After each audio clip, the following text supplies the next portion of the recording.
indeed. All right, so yeah, Layli, where did you find this fighter? Layli the Thief, who I believe is, sorry, Beth, 16 years old? 15. 15 years old. Good age. Plies the rooftops of Munhadir. Where did you find Enid the fighter? That's a good question. Tell me about Enid. Like, what does he do? Like, where does he hang out? What are his haunts? Enid uses they them pronouns, and they are from they were an archer they were part of a scout team for a losing side in a war, on that far away war, and they've kind of wandered around and ended up here in Muad'Dib, and they tend to hang out in I forget the name of they tend to hang out at the mortal stage, and so they have seen this this thief come in and out on the regular, and I'm assuming that maybe overheard somebody talking about a mission and said, "Hey, you need a good eye and a sharp arrow? I'm your person." I think Layli would definitely not say no to that. Yeah, I like it. Cool. Well, then I'm in for the ride. However that turns out. Oh, I have a raspy voice. I'm in for the ride. Oh, nice. I don't know how long I can keep that up though. So maybe only when it's super critical. Yeah, I have that same problem. It gets to my throat after a while. What can you tell us a little bit about Enid's, besides the raspy voice, like appearance? Yeah. Where's my sheet? Dark features, notable facial hair, i.e. humongous eyebrows. So I personally have humongous eyebrows. So imagine that they were like twice as thick and bushy as my personal ones. Raspy voice, a cloak, and then they've got their longbow named Alice. And let's see, what else? Yeah, I guess. What about the rest of the hair? Also no hair like you, or? Yeah, why not? Let's make that easy. So yeah, exactly. Humongous eyebrows and yet no hair. And cloak and the longbow are the distinguishing. Is it like a particularly notable longbow? Yeah, it's made from white yew wood, and I'm not sure if that's an appropriate type of wood for a bow, but it is today. And then the arrows are also white, and they sort of look like shards of bone. They look like they're bone colored. Okay. Whatever that is, off-white, I guess. So. And are those markers, you say you fought it was a war that was far away. Are those markers of another land? Like, are those things not found locally? Yeah, I think that those would be unusual locally. Okay. It's a type of wood that is only from my homeland, far away. Great. So awesome. So Layli has recruited you, and Layli, this is shortly after your return from the capital, I guess, right? Mm-hmm. Yeah, I think so. And you heard about this. Oh, go ahead. No, you go ahead. I was just gonna say, I have to say, like, a guy with a longbow that has a name. I mean, of course I want to recruit him.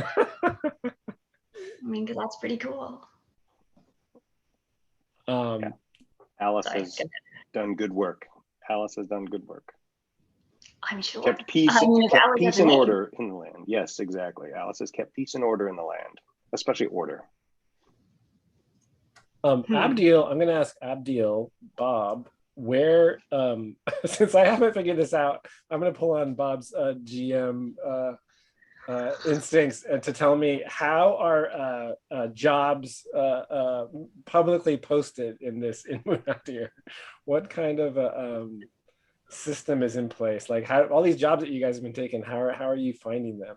It could just be word of mouth, I guess. Like, it could just I mean, you're correct. Yes, and there is there isn't like a newspaper, there isn't a broadsheet, something like that. But what there is for Munhadir is and maybe this started just as a particular tavern or tea shop probably, where individuals would go, and the owner of the tea shop, you'd be able to say, I'm looking for someone for X, Y, or Z, or I'm looking for some new yew to make some new arrows, right?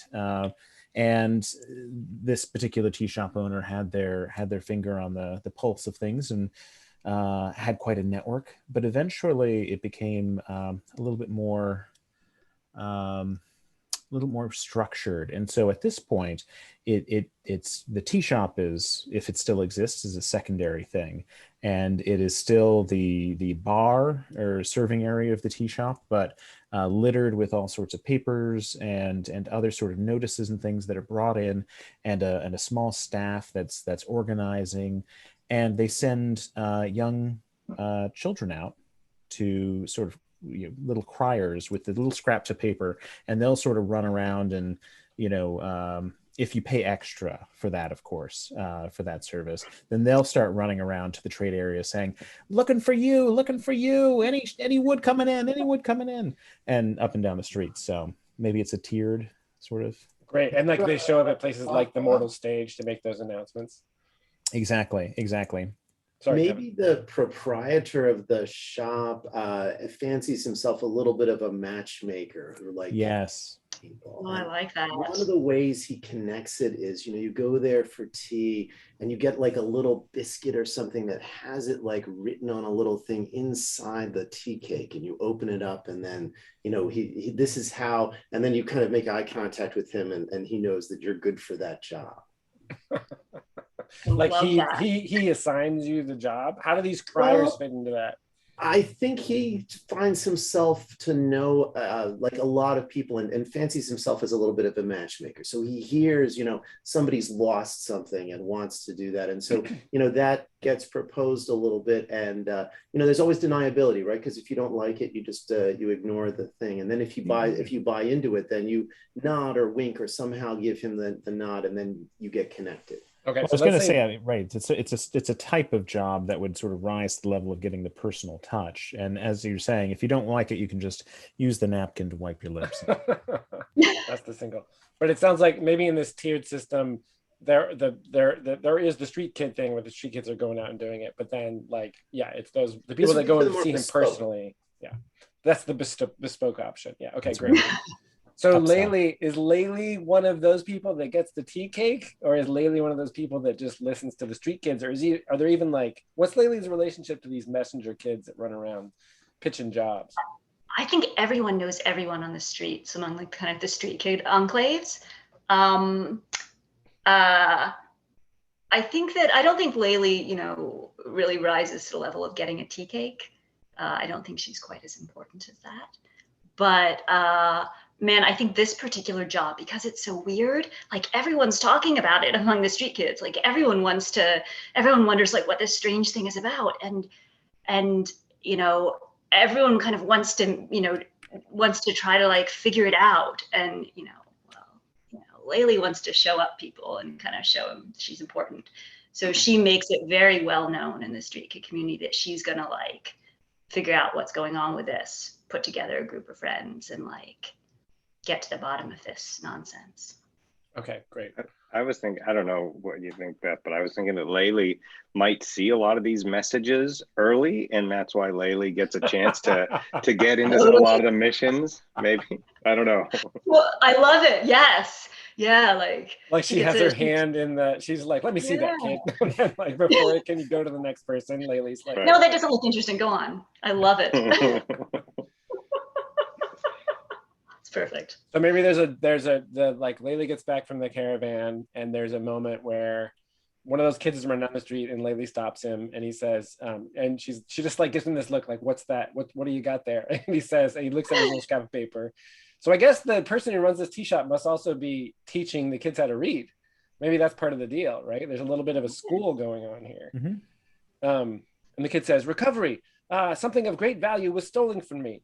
I need it back. Serious inquiries only. Light a torch in the broken tower at midnight. And then it says, I am watching. Who could that be? I will take that. Runs off. Yeah, you take no, it. I want to take it. Yeah, I'll take that. I'll let you know who it is. You'll let everyone know that I'm on this one. Okay, Laylee. And he's off. All right, you know that this is the Broken Tower. At the back end of Truth Market against the wall, it's a pretty, around a lot of the walls are some old ruined buildings that have not been rehabilitated, that nobody, it's only like, sometimes people squat in these ruins. Sometimes, there's places where the street kids and other folks hang out, little camps, and people, there's probably territories in there, right, where certain groups go and certain groups. Whereas in the bones, on the north side of town opposite, there's some kind of semi-turf war stuff happening between actual organized groups. On this side, there's less friction, let's say. It's people each do their own thing, and maybe there's even some communication between the groups. So anyway, we're going to jump right to midnight. How many days after you got back from the capital does this happen? Is it the very next night? Do you take a day to recoup? I think no. I think Laylee's here's this the moment she gets back in town, and it's gonna roll right back into this because it's interesting. So that night. Okay, great. Well, yeah. I mean, why wait? And then do you bring Aenid to meet Abdil and Alexei before you head out? No, I think we'll just all meet there. Okay. I'll send messengers to get them. I'll say if you want to go on an adventure, meet me at midnight. Great. And then Bob, where does the messenger find Abdil? And if you could give a brief description of our friend for Chris's benefit. Sure. So Abdil is an Alpharon, the Vol folk, and very, very even for an Alpharon, he's hunched, tiny, small little paws and sort of wizened snout. Most notable feature beyond the sort of wild and unkempt graying fur and turban perched on the head are the clipped ears. So normally Alphorns would have these beautiful little rounded soft ears, and they've been sort of chopped. He is at the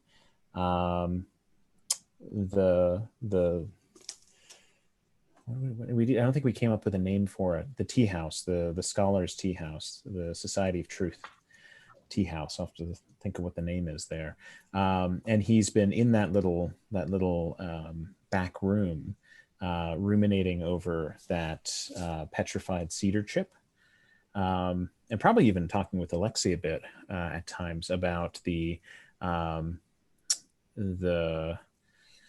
theorems he's coming up with based on it. But he's sort of in the midst of some study, and also in the midst of counting out his silver coins, because he realizes he has need of some new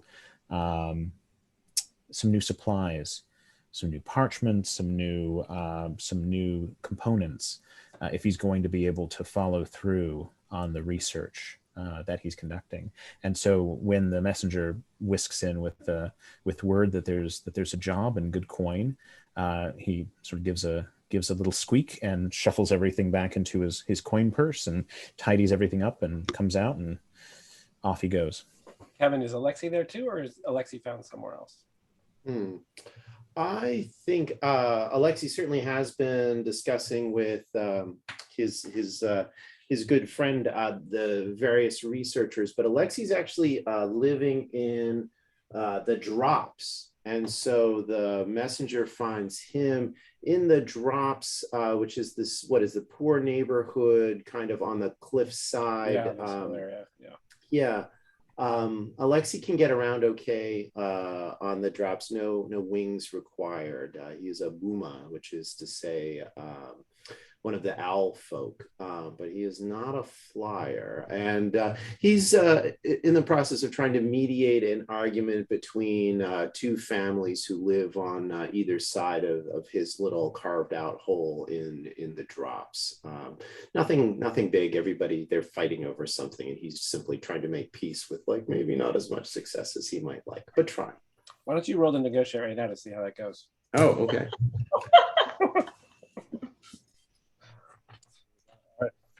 I have to come up with some good names. I'm just imagining these families in South Philadelphia. Uh-oh. And it's turned into an all-out brawl. I rolled a 2. You got a 2? I got a 2. But hey, look, think of all the times when I'm not going to roll a 2. That's right. You get was that intelligence or charisma? I was using this probably would have been wisdom. For negotiate, the wisdom is not an option. It's just intelligence or charisma. Intelligence or charisma. This was probably well, I failed it. Alexi. Well, here's did you appeal to their sense of reason, or did you try to charm them into? Here's where it went wrong. We tried to appeal to their sense of reason. Okay. That's why it went so horribly wrong. Okay, and as Chris notes, you get to mark. In this case, it's not XP, but you mark your intelligence. Gotcha. Okay. Yeah. So, oh man, yeah, that just went really badly. What is translator? Like you're not there. They're like you're trying to get in there, and you're essentially invisible to them, and they're going at it. I see the fight is like escalating, kind of out of control, and Alexi's just gets this little message from the street kid messenger. Yeah, there's like a tug on your cloak. Yeah, and very quietly just backs away. Let them sort that out. And by the time the dust has settled and somebody has hit somebody else with a serving tray, Alexi's been gone for 20 minutes. Gone. And anybody have any other note they want to hit in daylight before we jump to midnight? Jason, just a quick point of order. I'm recording this on my sheet, but just one from the money that we got from Laylee, Alexi has purchased a writing kit, which is probably good for his translation and or contracting business, and also a healing kit, which he uses for the benefit of the locals. But he's also got that. So that's where beautiful silver went. Great, and you know where that is on your person. You figured out. Yeah. Okay. Quick question, maybe one sentence. What is everybody wearing? Great. Yeah, so let's say we'll jump. It's torch light. It's midnight, and all the 4 of you arrive at the foot of the broken tower, and that's where we can get the visual descriptions of like clothing and whatnot. Starting with Laylee. Well, Laylee, who's rolling in right from this like 8-day-long trip to the capital, I think is like still dirty and like. I think she like her armor is like she wears leather armor, which is now like stained and dusty and dirty. Her hair, she's got this like frizzy, curly, dark hair, which is like a mess right now, and it's kind of like all in her face. When she shows up, she's not carrying much. She's got like a couple pouches on her belt. And a length of rope and a blade, and that's it. And she looks just exhausted, but excited to be here because an adventure. And I think, was there anything else, Chris, you wanted to tell us about Enid besides the longbow and the cloak? We all know what Enid looks like. Great. Yeah, just kind of the cloak and the hood. The hood's up. Hood's up. Okay, yeah, very important. Yeah. Hey, kid, you look tired. Sorry, we can keep going. That's great. And then Abdil. Yeah, hey kid, you look tired, and then you hear this loud crunch from nearby and little shuffling of tiny feet, and Abdil again, maybe 3 feet at most, if he stretches, sort of shuffling out with the turban and these robes, many pockets out of which he's pulling another cinnamon stick and crunching up these sharp little teeth as he walks up. Cold to the bones. Ah. There are probably quieter ways to be this time of night. And this is all at this point under moonlight. Nobody's lit a torch yet, right? So you're like, it's shadowy, but in the moonlight, in the light of these 2 moons, you can actually make each other out, so you can make out these details, but not a lot of color visible. And then what about Alexi? Alexi's wearing a like a little cap and a cassock, or a little sort of priestly garb over darkish leather armor. The whole thing is sort of dark browns for the most part, dark browns and dark grays. Nothing like black, but not a lot of bright colors.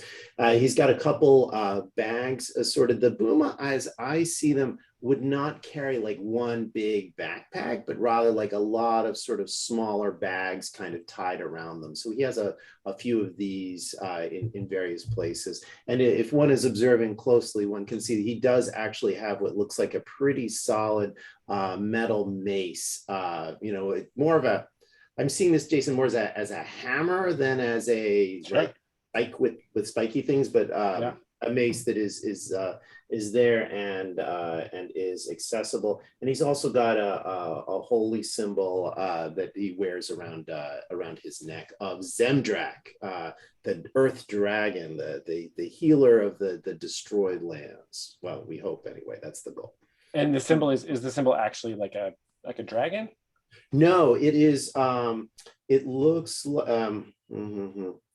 If you think of an alpha, the Greek letter, and rotate it so the drop is pointing downwards, that's kind of what it looks like. Unless you have one lying around. Sort of like an omega, sort of, Gosh, but where they cross at the bottom. Oh, yeah, wait a minute. I can probably do this. Hopefully this works.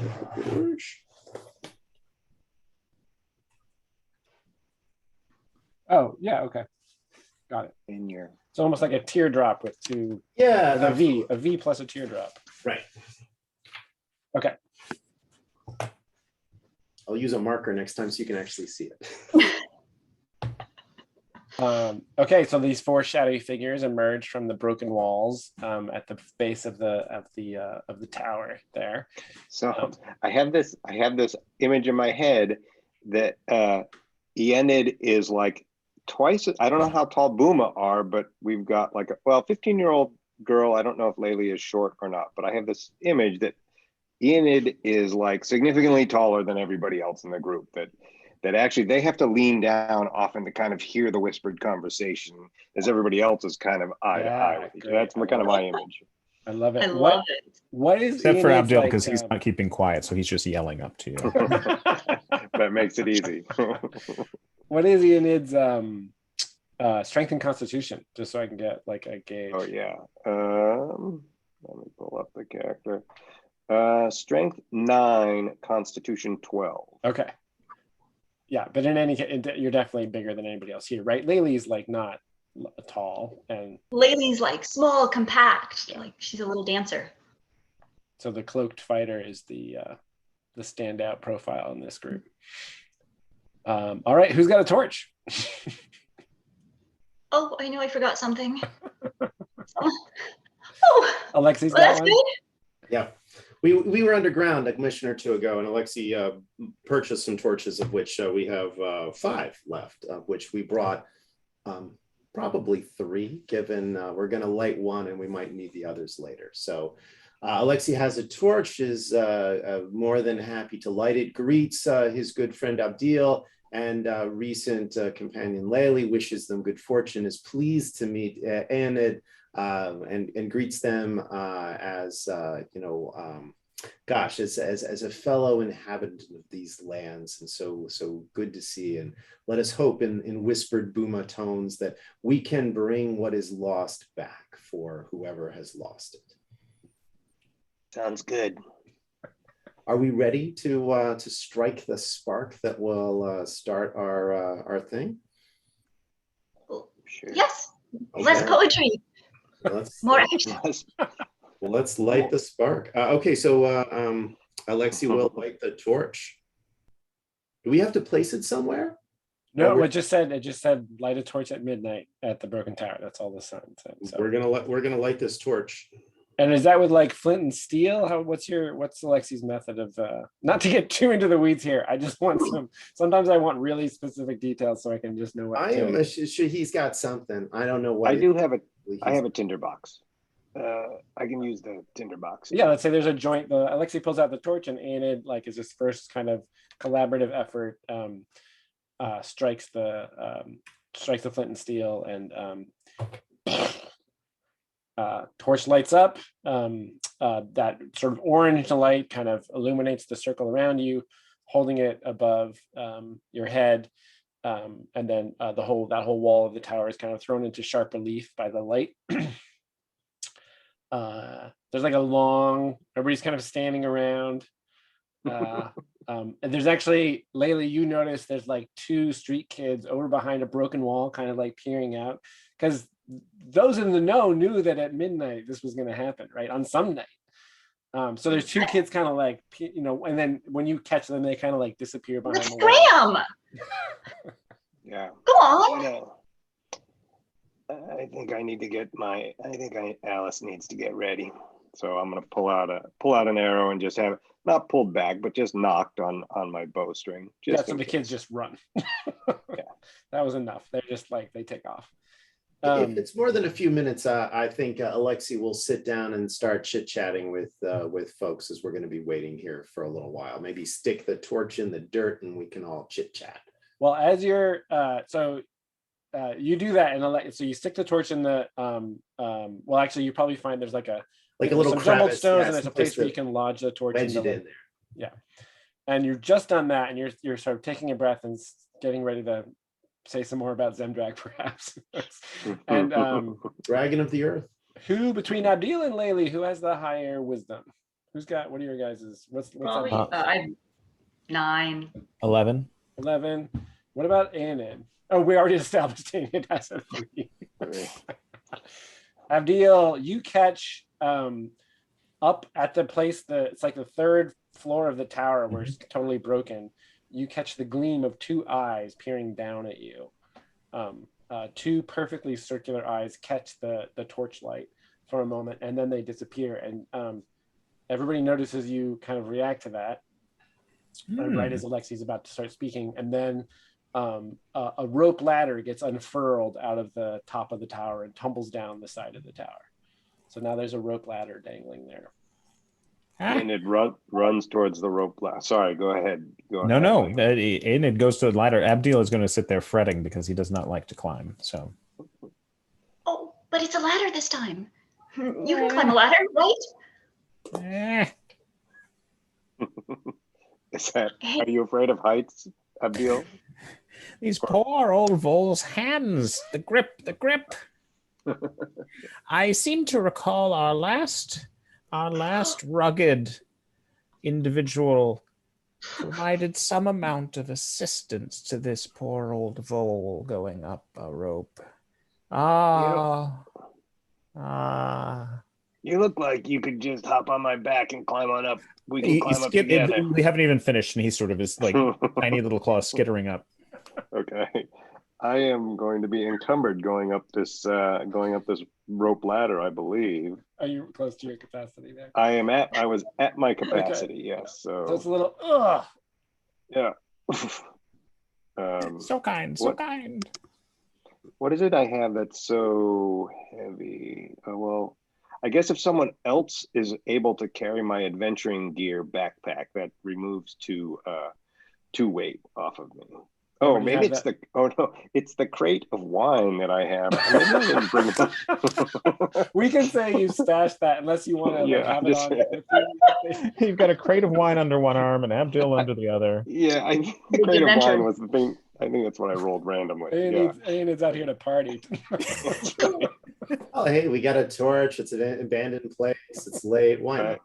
Exactly. If somebody just kind of goes like this in front of the torch to get kind of that strobe effect, we're like good to go. Okay. Well, I don't need a ladder. I'm going to climb up the side of the wall. Oh, you sure are. Ladders are too slow. So as Anid is climbing with Abdil on his back, Laylee actually passes you guys because Laylee's you took scale sheer surface, right? I did. And this is not even a sheer surface. Like Laylee is just a master climber. Nice. So she's sort of silently climbing up there next to you, and then Alexi brings up the rear there. Do you leave the torch below, Alexi, or do you carry it up? Yeah, no, Alexi leaves the torch below. He stands up, kind of brushes the dirt off. Oh, more work before the work. Okay. Yeah. goes to climb up. You mumbling to himself, you'd think they want us to do some work. They could come to us. Why do we go to them? Oh, so it goes. Oh, just climb faster. All right, so you guys get to the top of the ladder. You sort of emerge into this the ruined upper floor. It's a jumble of stones. The ladder is affixed to it's just tied around. There's like one big piece of masonry that it's wrapped around up here. And in the middle of the floor is a trapdoor, a circular trapdoor, which is open. And there is faint light kind of coming out of it. And Laylee, you're the first up there, so you kind of peer in and you see that there's nobody up here in this space. And the trapdoor, there is another rope ladder descending down into a room that looks like it's lit by candlelight, so quite dimly lit down there. I call over as Alexi's still coming up. Alexi, you aren't going to like this. More work before the work. Okay, it's good for me. Get these old bones moving. It's good. I needed the steps. What's taking you so long? We have another ladder to climb, or you do. And then I jump into the hole. The energy of youth. All right, so Laylee lands. Laylee is an acrobat, so that's not a problem at all. It's not a great distance. So you land, and the rope waves a little bit as the next person, perhaps Aenid, starts to climb down. And you're looking in the middle of a circular chamber, the full diameter of the tower, and it is it has the quality of a place where a hoarder lives. It's got there's some jumbled stones still, but other stones that have been kind of that have fallen off the tower have been kind of cleaned up and made into stacks. And there is a great profusion of all different. There's like stuff hanging from the rafters, like dried herbs and like maybe a skeleton or two, like a small animal skeleton or two. There's shiny things all around, little you just get the general impression of like a kind of dense array of different kinds of implements and tools. I think to Laylee, it doesn't look like it's just stuff to Laylee, right? It's nothing. It's stuff for like specific functions that Laylee maybe doesn't understand.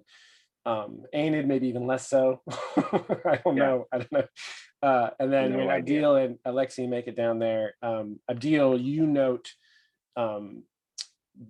there are tools, very impressive tools used for making astronomical measurements, right? So whatever this culture's equivalent of like an astrolabe is, you notice the moonlight coming in one window glints off a piece of feldspar in a little copper holder. There's like a little copper arm that's holding a piece of feldspar up, and the moon kind of is shining through that and refracting. There's like a scroll rack with stuff in it. So you get the impression, Abdil, of a studious person who has lived here for some time. Student of the sisters. Well met.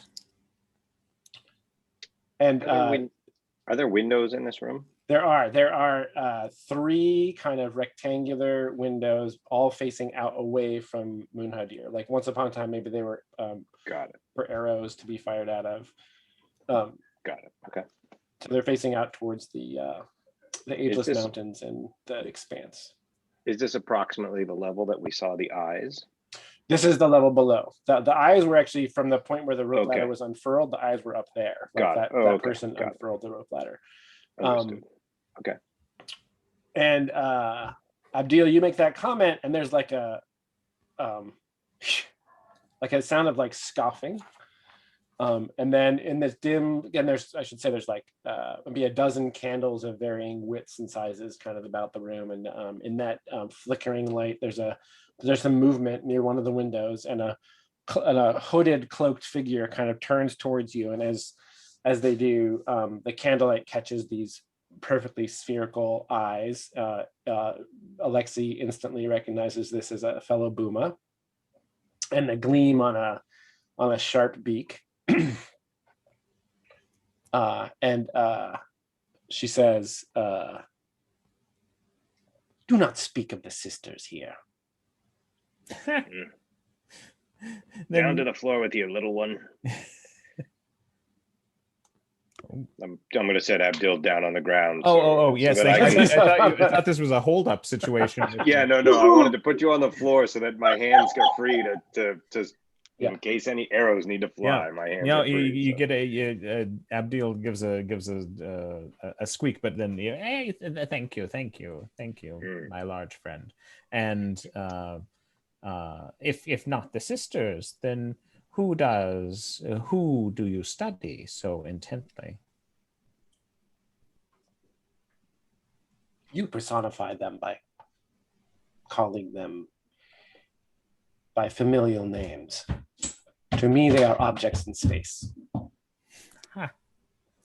Objects in space. I study their movements and those of the other celestial bodies for reasons that are mine. And then she kind of like scans. So she moved forward now. So you guys are standing in like a semicircle at the base of this ladder from the trapdoor. And she can move forward and kind of scans the four of you. You know, it's like she looks across the three shorter ones, and then she looks up at Anna, who's taller than her. My call was answered quite swiftly.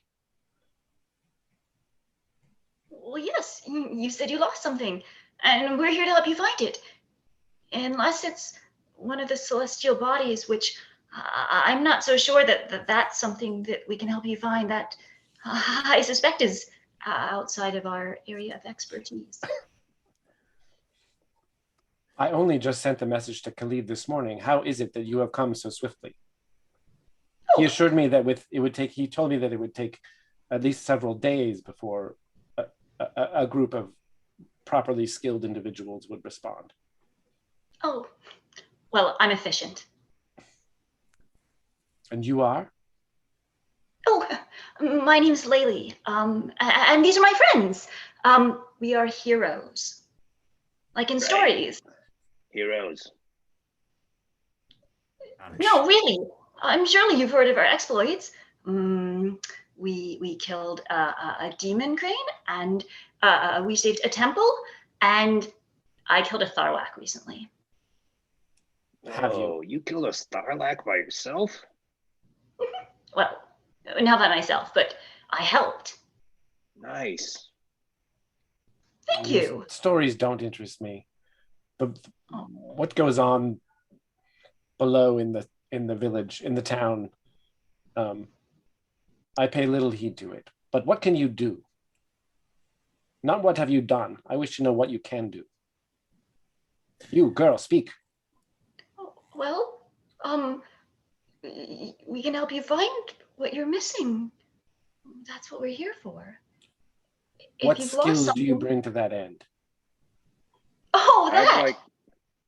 Oh, I'm really good at climbing things. I also can squeeze through small spaces, and I can be really quiet.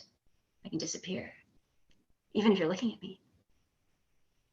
And you? She looks over at Enid. So you said that there was like this arm with like feldspar in it. Yeah. Is there a gap between the feldspar and the arm? There is. And what's like on the other side of that? Space. The idea. What's that? The window. So it's space. So if you shot through that, I'm already imagining what you can do, but I don't know what you're going to do. Yeah. So that is the plan: is to just kind of quickly pull out an arrow and shoot through there. Without damaging the object and have the arrow go out the window. Okay. Well, I guess we all know what's at stake here. Right? So let's see how this goes. Okay, I got roll for your party. We're going to be finding her feldspar. That's going to be our job. I love this. This is wisdom 3 here, but I've got dexterity. I got +1 on my dexterity, so I'm assuming that is what it is. Yeah, let's do I think this is make a saving throw. You're not trying to damage anything, right? So you're making the saving throw with dex. Yeah. Is the bow your favorite weapon? It is my favorite weapon. So if you wanted to spend metal before the roll, when you make any move with a favorite weapon before you roll, you may spend 1 metal to take +1 to that roll. Totally up to you. It's not hard to refresh your metal. And there's something cool that happens when I use, or it just gives me +1. Right. Yes, I'm going to do that because I want to try that out and see how that goes. +2 total. So she says, and you, and that's when you like draw the arrow. Exactly. And yes. So I actually rolled 2 5s, so I got a 12. Sweet. Okay. So yeah, it basically goes through and actually manages to also shoot a night bird on the way down. So when we leave, we may have something for breakfast out there when we, I was wondering, in mission number 6, would one of the characters randomly get shot at? Oh yeah, there's that arrow comes out of nowhere, and it's like, oh, exactly, continuity. Right, bone white arrow. Yeah, exactly. So there's a long. So that happens in a single movement. There's the. Exactly. The candlelight, that bone white arrow kind of flickers briefly in the candlelight, and there's no sound, or maybe there's like a little from the feldspar as it hums right nearby, and then there's a as the bird gets hit. So what happens, what's remarkable to those of you, the rest of you, besides that amazing shot, is that when you do that, Enid, her head just like instantly turns 90 degrees to look at where it went, right? Like an owl's just like pow, like that. Right. And then so she's that's just happened. There's a long pause, and she slowly turns back and looks at you, and then doesn't nod her head, but then just like moves on to the next person. Like that clearly answered everything she wanted to know. You've answered her question there. And the next person is Alexi. Greetings, Sky Sister. With as much warmth as Alexi can put into this, like yourself, I am no longer with the City of a Million Feathers, and here amongst these not Buma, we make our way, and we solve problems, we bring people together, we find mutual solutions, and we work to heal some of the damaged earth from the cataclysm of so many years ago, a wound that will take probably many lifetimes to fully heal. I have heard the preachings of Zemdrak before. I have no interest for them. You will be silent on this matter while you learn my presence. What do you bring to this mission? As I said, I bring solutions, creativity, and ways of seeing solutions where others may not. So she looks around at the rest of you and says, is this your leader? The thinker? Sure. Yes, of course. I mean, he brings solutions, and we just implement them.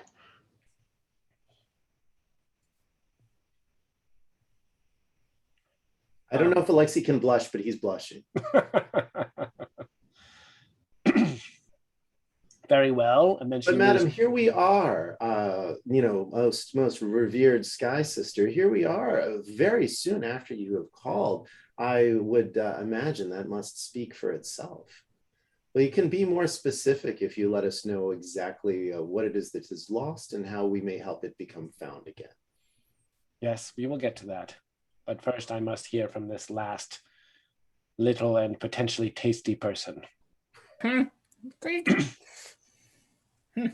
And Abdiel, in this time, you've put 2 and 2 together, and in your membership in the Society of Truth and all the people you've spoken to, you've heard various rumors, and you know that this is Recluse Vonda Greyhead, who there's stories about her and her studies, and this is what she looks like. Fantastic. Abdiel will say, art without science is entertainment. Science without art is uninspired. I blend the two as only the ancient Adjat could. And I will, Abdul's little paws will sort of clap together and then sort of separate. And there's a little sort of spinning helix, double helix of blood sort of emerging between his two little paws. And he turns it and then claps it back together again and wipes and like smears it on his paws. Her eyes kind of light up. And she kind of bends over and sort of peers down at you in a predatory way and says, "Tell me, little one, what is your ambition?" I have been masterless for so many years, and my studies are incomplete. I seek the fulfillment of my knowledge. And how will you do that? How will this help you to that end? This here? This job. With you? Yes. You are a means to an end. I have things I need to study as well. Would I prefer to be there looking at these things instead of spending time here? I am sure you understand the lure of one's studies, but I am here because supplies are not cheap and coin must be had. And these are loyal and honorable companions, and we will do your job if you pay us correctly. 100 coins of silver pressed in the face of that liar that calls himself a demigod. That is what I offer you if you return what was stolen from me. And she sort of turns and walks away from you all, back around. There's some candles in the middle there. Walks around, stares out the window for a minute, and then turns back towards you. There is a priest of Arthu. Layli is familiar with the name of this god because Layli traveled to the capital with a paladin of Arthu, who is the Ukriti god of ambition and theft. There is a priest of Arthu, and obviously Alexei, of course, knows about Arthu because Arthu's of the pantheon, that the same pantheon. I mean, Alexei's a student of various fates, I think, as well. Is that right, Kevin? Sure, absolutely. Yeah. He would know. His name is Bohumir. I do not know how he took it, but I know he took it. It was here, and then it was gone. He is the only one who knows that I possessed it. I need you to take it back from him and return it here to me. But what is it?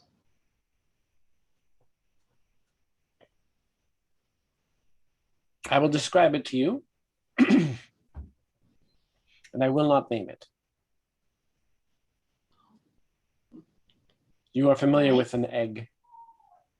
And she like picks up, there's like a blown out, something the size of an ostrich egg. She picks it up and she turns towards you, and she's holding it in her. So Buma, Kevin, do Buma, I know we established that the wings are separate from the arms. Do Buma have like human hands, or do they have talons on the end of their fingers? I see them as having sort of humanish, kind of little clawy kind of, but still pretty humanish, sort of not very squishy, but humanish fingers there. But the feet I see as being like more talony. Okay, so talon. Maybe their fingers are like a little pointed, but not. Yeah. Pointed. Okay. Not a lot of flesh really on them. Okay, so she holds up the egg in one of these pointy fingered hands and kind of cracks it apart, and then drops most of it onto the floor, and then breaks off some more and like shapes one curved section of it and holds it up to you. And she says, "This is the shape. It is perhaps 4 times as large as this piece that I am showing you." So the piece she's showing you is maybe 4 inches high by 3 inches wide. So what she's saying is whatever the thing is she's talking about is about 8 inches high by 6 inches wide. And she says, so it's this, curved thing, and the thing she's showing you is a little. It's kind of, it's not a clean shape. It's like a fragmenty shape, and she's like broken off little bits of it to illustrate this specific shape. It is perhaps 1 knuckle thick, and it is of translucent crystal. This is the object that was taken from me. Jason, this is perhaps indelicate, but is it's not a Buma egg she's... Correct, it's not a Buma egg. Good question. No, important question. It's much smaller than a Buma egg. Okay. She said about 8 inches long, about a knuckle thick, translucent crystal, and curved, sort of an odd curve. Exactly. Okay. What does it do? Or why is it important to you? She turns and just kind of like stares at you. And Buma are famous for their unblinking kind of, in fact, I think their heritage move is that if you negotiate using just your eyes, you get +1. So she just turns and like stares at Laylee until Laylee, does Laylee try to like stare back, or does Laylee look away? I think Laylee just kind of shrinks back. Okay. Perhaps another question. Yeah. Why does Bogami want this? Why would it be cherished of a priest of Arthu? She turns towards you, and then takes several threatening steps towards you. Right? She's like big and imposing, and you're this little vole person. She takes several steps towards you and says, "His is the god of ambition and theft. Need you no more than that?" And you clearly get the sense that you hit a nerve. Is this thing dangerous? And do you need it whole, or can we bring it back in pieces? It must be whole. If you break this thing, the deal is off. And you can consider yourselves my mortal enemies. Whoa. Okay. That sounds bad. Well, that's not going to happen.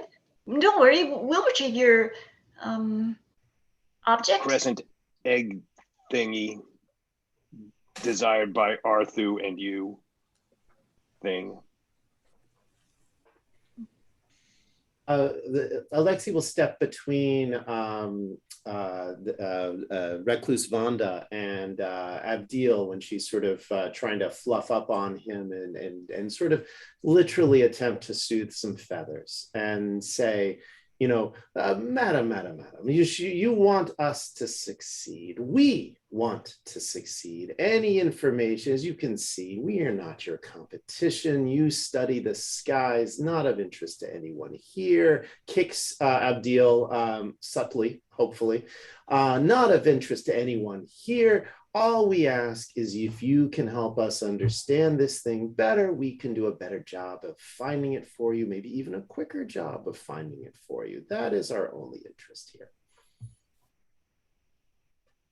I have told you, I have described it to you, and I can say that Bohumir's home is 1 hour's march west of Munhadir. Oh.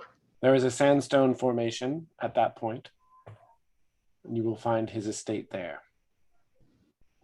It is well fortified. But this is where my belonging resides.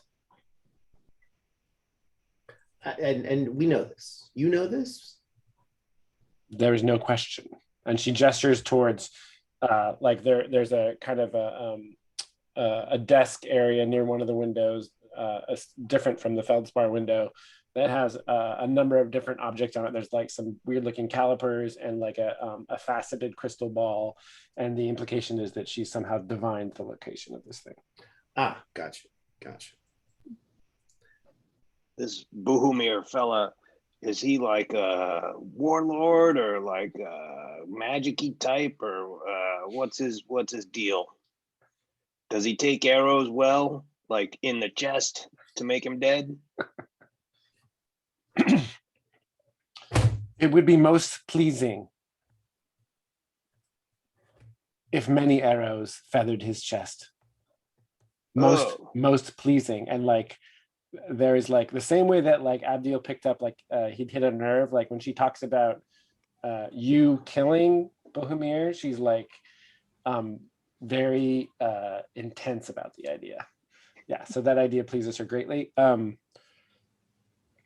He is mortal, arrows will slay him. He is just a boomer like us. And she gestures towards Alexei.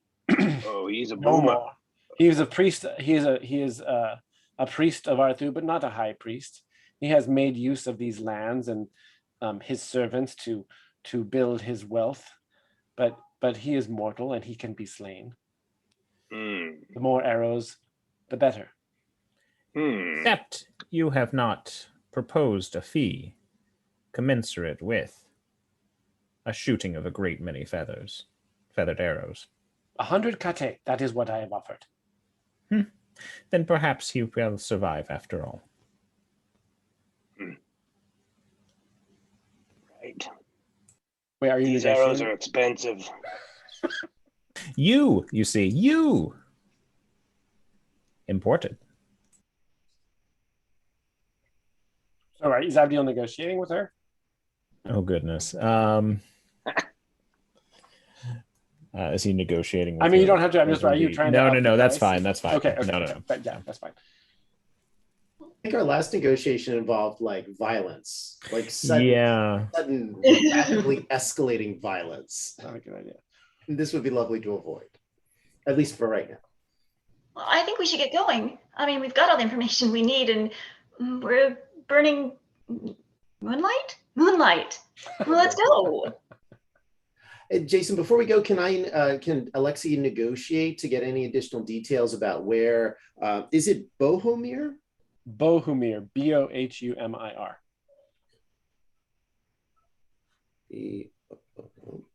What's the, so she can tell you sort of basics. Are you trying to get some kind of information she might not want to tell you? Well, I guess I'm curious, like where would Bohumir be keeping this sort of thing? Is it something one would lock in a treasure room? Is it something one would put in a vestry? Is it something one would use ceremonially? Or is it to be secreted away in one's desk only to take out when there's nobody else awake in the house, right? I mean, just to get a sense of like where we might be able to locate such a thing if we were to make an unauthorized, an uninvited entry into another sentience dwelling. Not that we would ever do such a thing, but he has a study where he keeps such things. I have been to his estate and I have not seen this room, but I know that it exists because he, and then she kind of trails off and doesn't finish her thought. I assume there's pen or paper, ink of some sort. Yeah. I'd like to ask her to sketch it. If she's been there, then that will aid us in like sketch the estate. Yeah, if she's been there, she's offered the information. So surely with a mind like hers, she actually produces. She's already drawn it up. Oh, fantastic. Yeah. So you like make that suggestion, and she realizes that she had forgotten to show it to you, and she produces a piece of vellum that has it sort of roughed in her memory of the. I'd like to suggest that Booma don't actually use feathered quills to draw things. They actually use the little pointy talons to actually. Oh, nice. Finger it, Like maybe they have one. Like there's even like. Yeah, there's a drawing talon that maybe they sharpen or somehow. Oh yeah. That's great. And they draw with that rather than quills, which. Yeah, fantastic. In fact, the ink talon. Yeah, and it's always stained, the right? Ink talon. Like, yes. And hers is like stained black to the second knuckle there. Yeah, so she produces a drawing clearly made with her ink talon. I think Laylee's fancy during all of this, and like she's just like starting to poke around at all of like the like weird clutter in this room, and then she wants to go look through this telescope of hers because didn't you say she has like a telescope or something set up to like look at the moon? She actually, the only thing that is set up to look at the moon is a piece of feldspar about this big, which is like almost like a kind of it's like a piece of glass, like faceted glass almost. And when you do look through it, it does it makes the moon bigger and actually in sort of different fragmentary pieces. And when you look at it at different angles, it kind of shifts and different parts line up. So yeah, that's pretty fascinating. Yeah, totally looking at that. And I'll probably even knock it off balance as I turn it different ways to see if I can get different angles and stuff while this is all going on, because this is boring and we should just get going. Yeah, so she sees you doing that, and like one big wing sweeps up out of her cloth and kind of brushes you away and says, "Off, child, off. Be on your way." Are you ready? Can we go finally? I'm ready. Yeah, just an observation question before we go was, you know, as we were having this conversation, Alexi's kind of scanning the study and is there anything jump out? Is there anything like odd that is either out of place or unusual given the sort of scholarly setting in her Buma heritage? Unusual, like that doesn't line up with that? Yeah, that doesn't line up. So anything that's sort of out of place or would be a little weird or perhaps revealing of her. Yeah, and if not, not. Why don't you roll to find answers? All right. And that sounds like is that against int? Yeah, or yeah, it can be intelligence or wisdom. Let's go for wisdom, shall we? And so discern, yeah.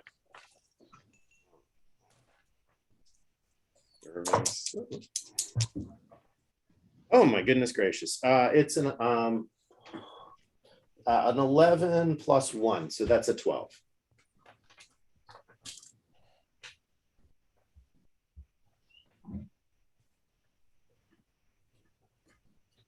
Okay. You catch.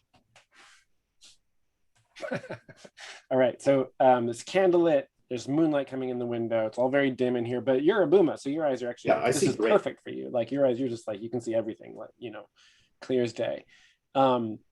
Behind, so there's like a shelf with various, there's like, there's a shelf with a series of like wooden, they're like wedge shaped pieces of wood carved in different ways. You're not even sure what they're for.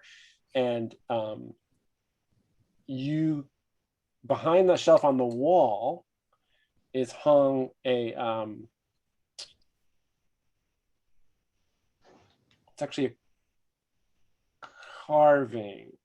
So there's like a wood carving hanging on the wall behind the shelf, and the shelf has been moved so it's mostly obscuring the carving, right? It's like you would think that someone would hang that in full view if it was like something meant for display. To obscure it. And the carving, you make out that there's two Buma side by side. Like one of them is in full view and the other one is half obscured by the shelf. In terms of details, from, you know, it's the crude carving. I mean, yeah, like there's certain feather patterns and whatnot you can make out, but like you don't recognize these. If these are supposed to represent specific ones, you don't know. The one that's partly obscured by the bookshelf, you see that has been largely defaced, like scratched through.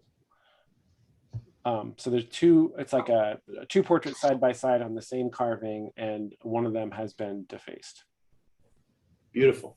Thank you. That's the only kind of, you know, otherwise it's just like, this is clearly someone who, you and Nabil both know that she's messing with some arcane stuff. It's not just astrology, like, or astronomy. She is probably messing with magical forces. From the kinds of paraphernalia she has and the kinds of books and scrolls that she has, it seems pretty clear that she's engaged in that, in the dark arts. This is the feudal equivalent of the cigarettes over the eyes on the picture. Yeah, right.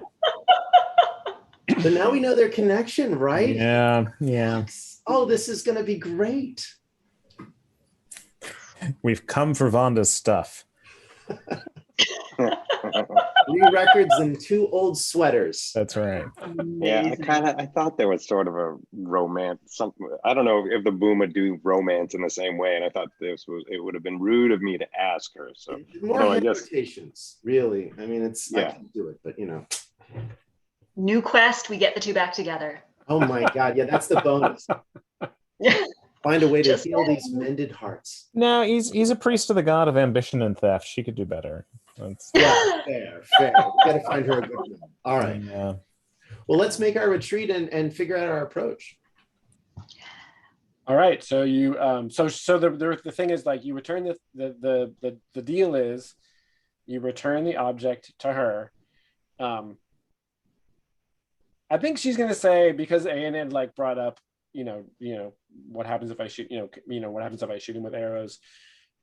If you bring back the head of Bohumir, she'll pay you an extra 50 kate. Oh, that's how much the life of a Buma is worth. 50 kate. Okay. That's right. So that's kind of the extra thing there. So it's 100 for the thing returned to her. And I'm trying to think if there's anything else that she would leave you with. Yeah, there's no time limit on this from her perspective. She just wants this thing back. All right. And how far did she say it was outside of town? It's an hour's march. An hour's march. Okay. West, 1 hour west. Yeah.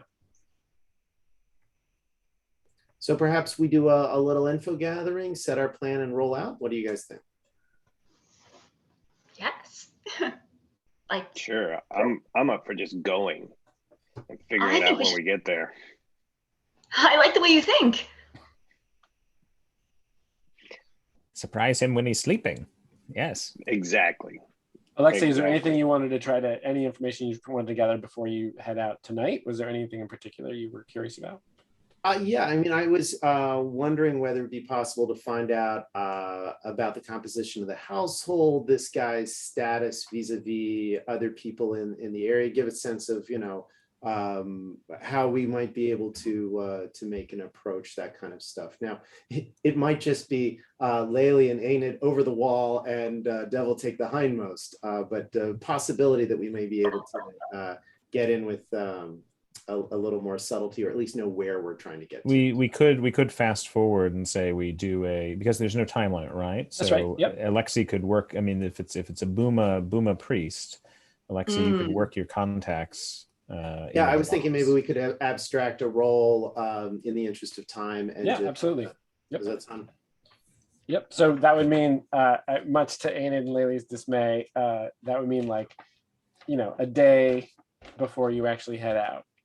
Man. Okay.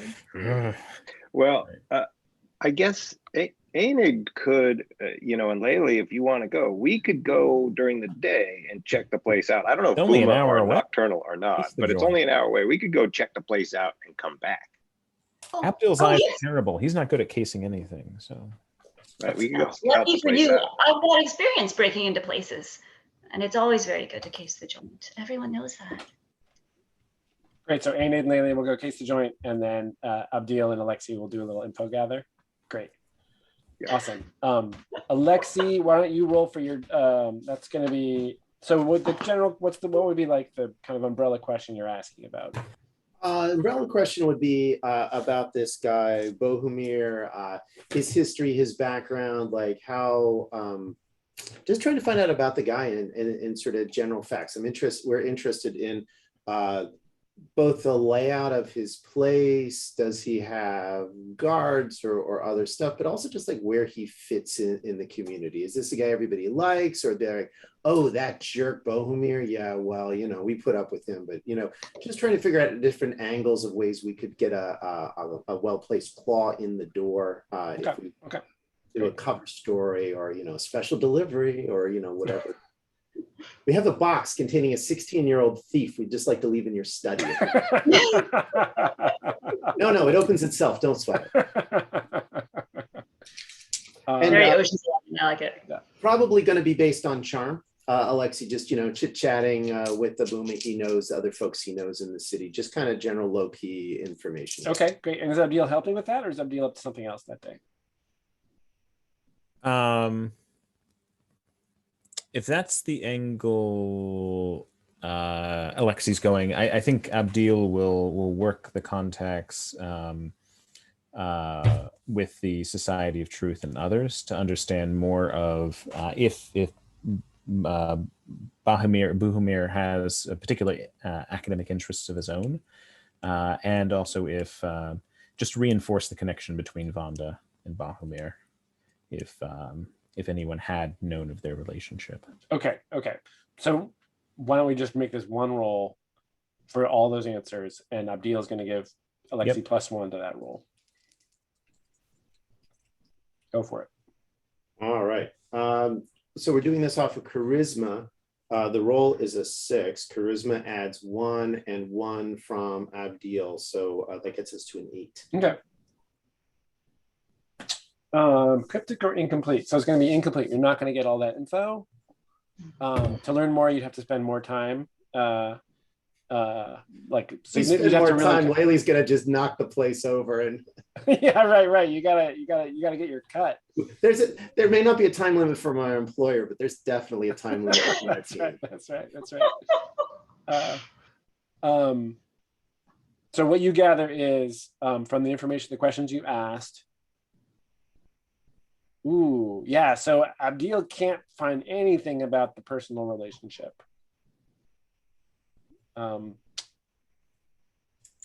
What Alexi discovers is that, or is able to piece together, is that Bahumir has a kind of a Buma bodyguard who is known to be quite fierce.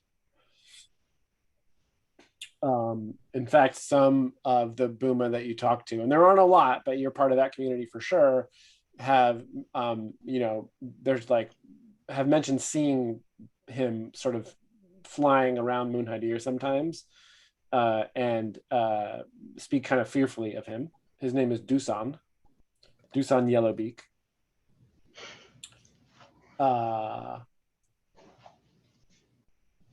What you learn about Bahumir is that he is very successful due to either like smart investments in terms of local trade, or there's some kind of grift going on. Like it's some either maybe it's a combination of above board and below board, but in any case, he's very successful. People know him primarily for that, not for his priesthood. He doesn't like have a flock. He doesn't like preach anywhere. He is, as far as you can tell, a priest of Arthu in name only. He's not really proselytizing. None of your Bomu friends who you respect like him. I don't know how your people feel about Arthu as a god, like where Arthu fits into the pantheon in terms of like being respected or reviled, but he appears to be potentially embodying those qualities of ambition and thievery. You learn that he has a staff of maybe half a dozen, and maybe you're guessing 8 guards in his compound. They get regular deliveries of, there's a well, so they don't need water, but they get regular deliveries of food from various places. He has a taste for the wine of the Low Country, which comes through a trader here in town, and then goes out to him by mule cart like once a month. He gets a big shipment. So the main, as far as like stuff going in and out, it's just like food supplies for the most part. And then he, and you know that he must have either a liaison who comes to him for him to make deals, or he travels himself to town, but nobody is sure whether he does that or not. They're not sure whether he has like an agent who acts on his behalf or whether he does it himself. Can't really put together anything about his personal life. But we know he likes fine wine. Right, we got an angle. Of course, we also have various demon bits and bobs. You think he wants to buy, or do he want to stop buying and sell? Oh, from the things you found, the gems. Yeah.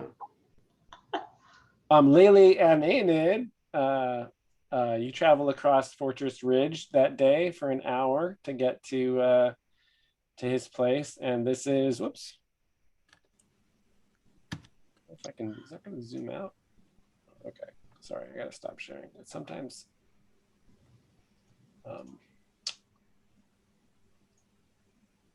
Zoom interacts poorly with PDFs sometimes. So only we had a party member who flew. That's right. I don't know if you just got that to Chris, but Alexei, even though he's an owl person, he doesn't. Part of his religion is he does not fly on the ground. Reject your vows, my friend. Reject your vows. Oh, I see. That's why you don't fly. I was wondering about that. I thought it was because you couldn't fly, and I was going to hear the backstory, but I guess it's the Earth Dragon, right? So that makes sense. He should always be touching the Earth. Is that basically it? Yeah. For Alexei's turned his back on the sky and thinks his people have made an error by spending too much time looking up and not enough time looking down. And so much beauty on the Earth, so much that we've missed. This is gorgeous, Jason. My God. I didn't draw this. Well, whoever did a great job. Did you draw that? Did you draw the castle earlier? That was a photo bash that I threw together. Yeah. Oh, okay. Got it. Yeah. So this might be his compound.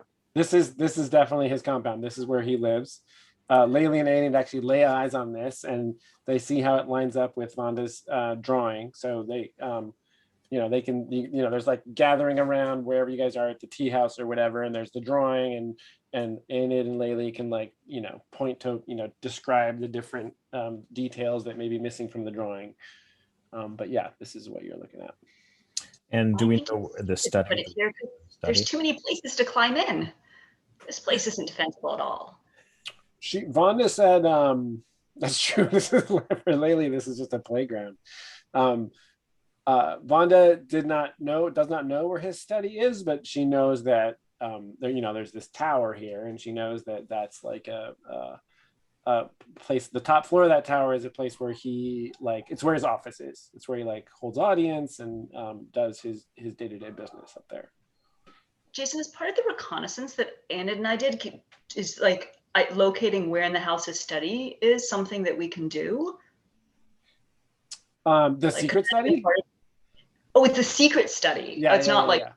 Oh, yeah, no, that sounds complicated. Okay.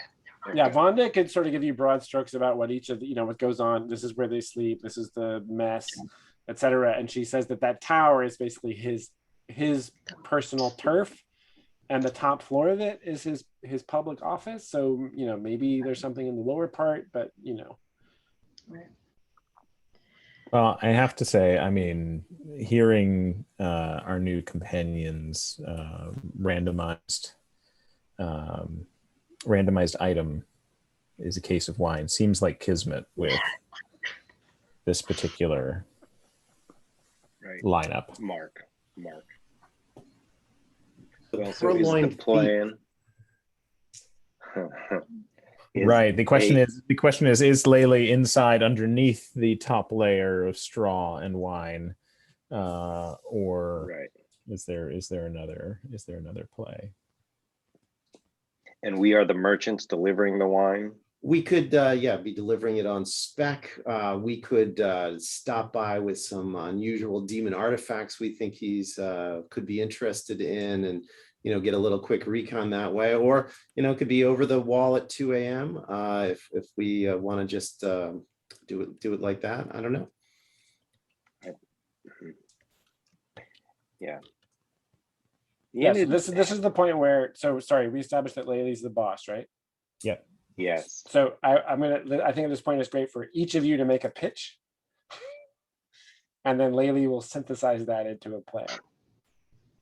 Well, that's is that just something you make up in the way you run your games, Jason, or is that somehow mechanized in a version? It's not mechanized at all. It's like I've played a lot of Blades in the Dark and other games, and this isn't quite like let's just jump in and then have flashbacks. Right. But as a way to kind of to try to sidestep the usual kind of like hour of planning that might take place for this. Right. Oh, yes. No, this is great. So let's see how that goes. We'll just start with somebody's idea, and then somebody else can like come up with an alternative, and then Layli will synthesize those. So let's start with Abdil. What did Abdil propose? So you're gathered around. Abdil, give us a quick, just like, where are you guys? What's the ambiance, and then give your pitch. I imagine this is not necessarily the tea shop, the Society of Truth. This is a bar or place. Oh gosh, I can't even think of it. The rather low end bar or tavern. And Abdil's suggestion is the case of wine that he was aware of, because it had to be set down so that Abdil could climb up onto Aenid's shoulders, that we take out 3/4 of the wine. We put in either a little false shelf, and we get Layli inside there, and that's an element of surprise as we deliver the wine and bring it in for a tasting, have the tasting, then leave it, but then come back in at nightfall. Like sneak in at nightfall? Is that what you're saying? Sneak Yep. back in? Or if Layli is able, she can let us in. All right, so we're going to call that one, shorthand for that one is Trojan Layli. Trojan Layli. You do know that the wine dealer's name is Abdul Al Salma, so you know the specific place that he gets wine from, and you also know that there is a usual delivery team. So whoever receives the wine might take note of the fact that it's not the usual crew. I don't know how you want to take care of that, but anyway, so that's a pitch. How about Alexi? So the purloined. Now this is all assuming that Layli would be cool with this, right? Because if Layli does not want to like sneak in a crate, we're not gonna like shoehorn her into that. Is this even? Well, I guess Beth, that's your call. That's right. Just make the pitch. So okay, here's the pitch. Yes, we are bringing wine for a tasting. Yes, it is possibly from our wine dealer, but it's actually on the black market. We stole it, and we're trying to unload it at a remarkable discount, which is why we're doing this unofficially, and we're not the regular people, but we happen to like purloin this, and we hear that he likes this stuff, so we're trying to unload this in a somewhat illicit way, which is why we're not the regular people. Got it. Mm-hmm. Appeal to his sense of the bargaining like and cheap, the thievery, good stuff, cheap. He's a guy who will receive stolen goods if they have an appropriate discount. Okay.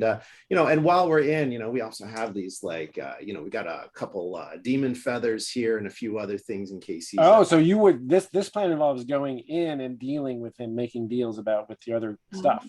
Yes. So this is not Layli gets in there and then lets everybody else in. This is you guys go in as a fake team. This is that we go in and try to make that pitch that way for casing, and then if the opportunity presents itself, we take advantage of the moment. If it doesn't, then we fall back to later that night. Layli lets us in, or we come in and get her out of there. And in that story, Aenid's like the bodyguard for you guys. Yes, exactly right. He's the muscle, the guy who stands behind with the sunglasses and just kind of looks mean. Okay, great. How about what's Aenid's idea?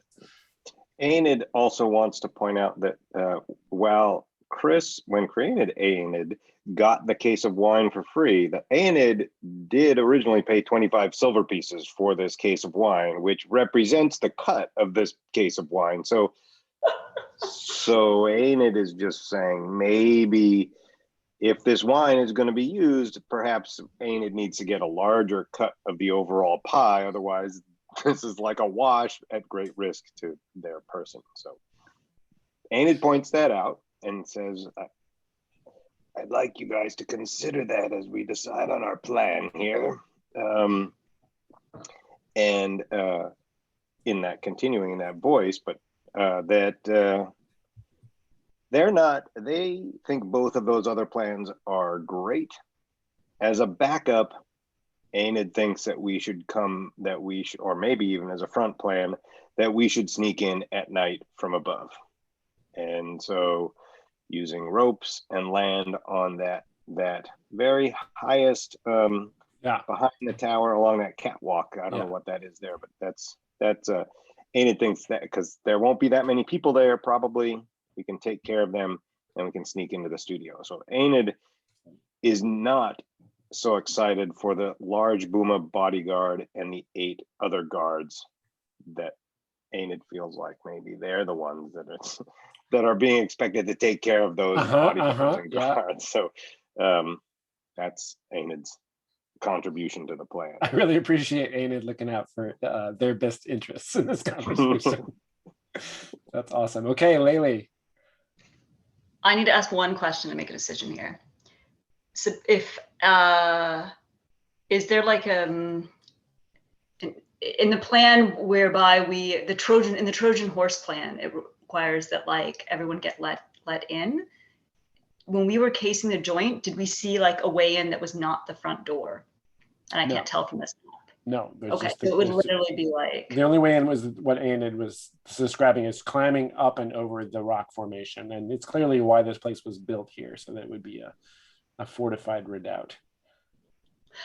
I'm going to make a hybrid proposal here, given that, and we'll see if people like it.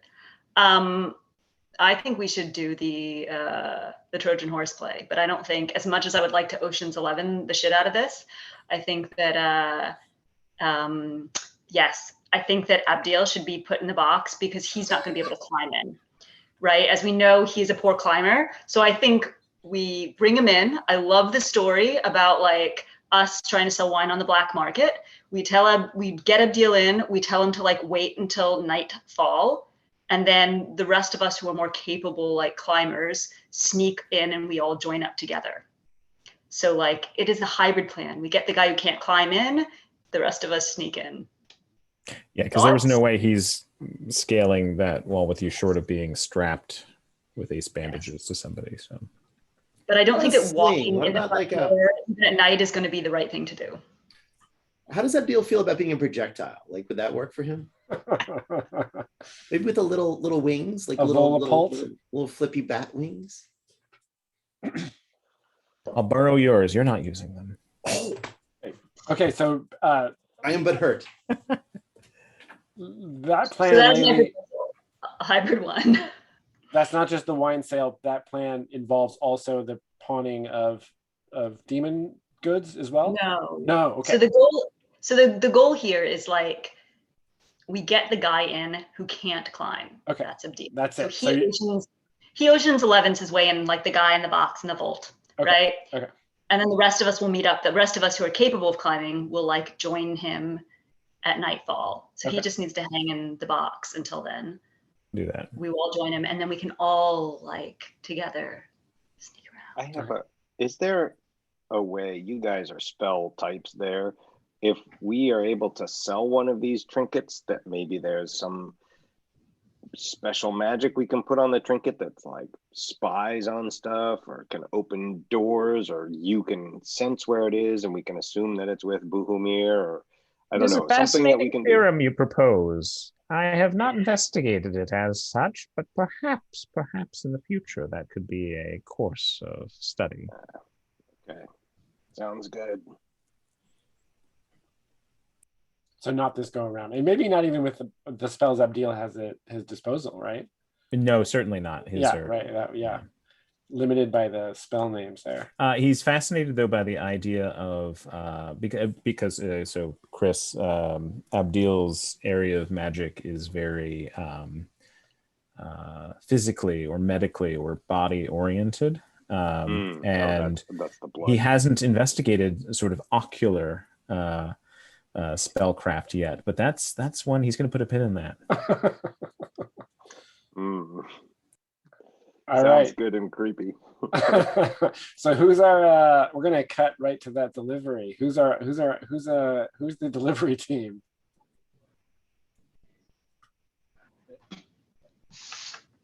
Alexi's happy to be the pitch man. Like Alexi and Enid? There's just the two of you? I'm happy to be. I'll be the muscle. Yeah. Sorry, say that again, Beth.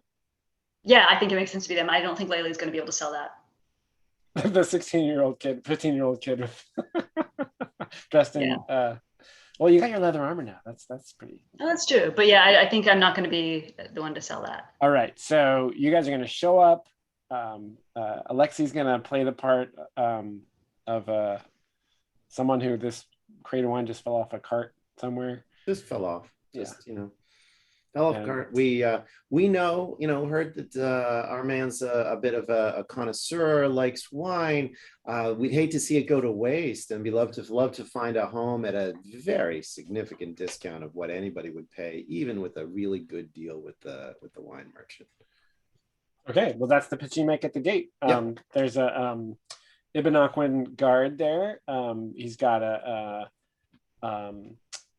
you just note that he's got a scimitar and a bow and quiver bear. I guess Anid notes that. Again, it's sort of sizing up the defense.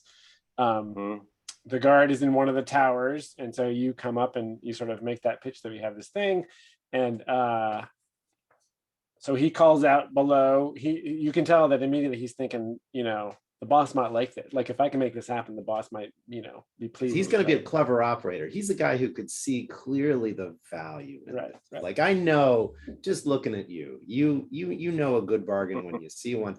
And I'm sorry, it's not quite an official thing. So this will be a nice feather in your cap. And Abdil is in there under. There's like 2 racks of wine bottles, and Abdil's at the bottom of the crate. Yeah, with a straw with pre-shelled nuts. Very soft munchies. No snacks no crunchies. All right, great. So I think self-soothing.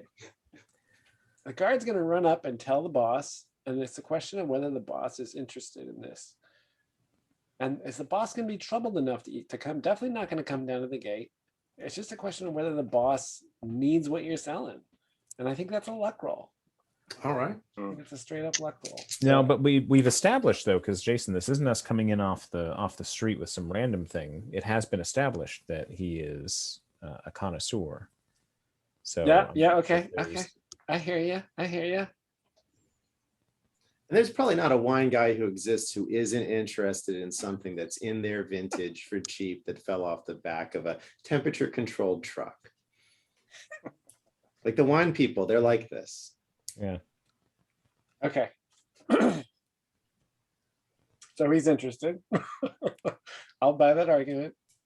And He's we can just move it. We curious. can, we're happy to, No. deliveries included. So we're happy to carry it wherever they want it. So you guys stand back from the wall, right? And the the guard tells you, "Well, here in a minute." And then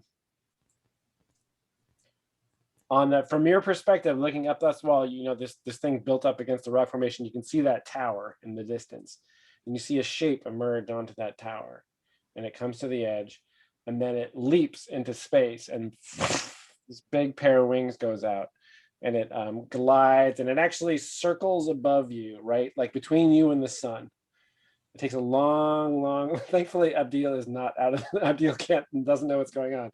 It makes a long, slow arc around you, and then drops and alights on the roof, the wooden roof of that tower that the guard's inside. This Buma is not dressed in the garb of a priest of Arthu. And this Buma has a yellow beak, and one of its eyes is scarred over, so it's missing one of its eyes. Oh. So is it on top of the guard gatehouse, or is it on top of the tower in the Sorry, it's left the tower, swooped around, then landed. You see the little gate with the 2 towers on either side of it? Yep. On one of those small guard towers, yeah. Dusan Yellowbeak, welcome to the. All right. Okay. Yeah, so he peers down at you. And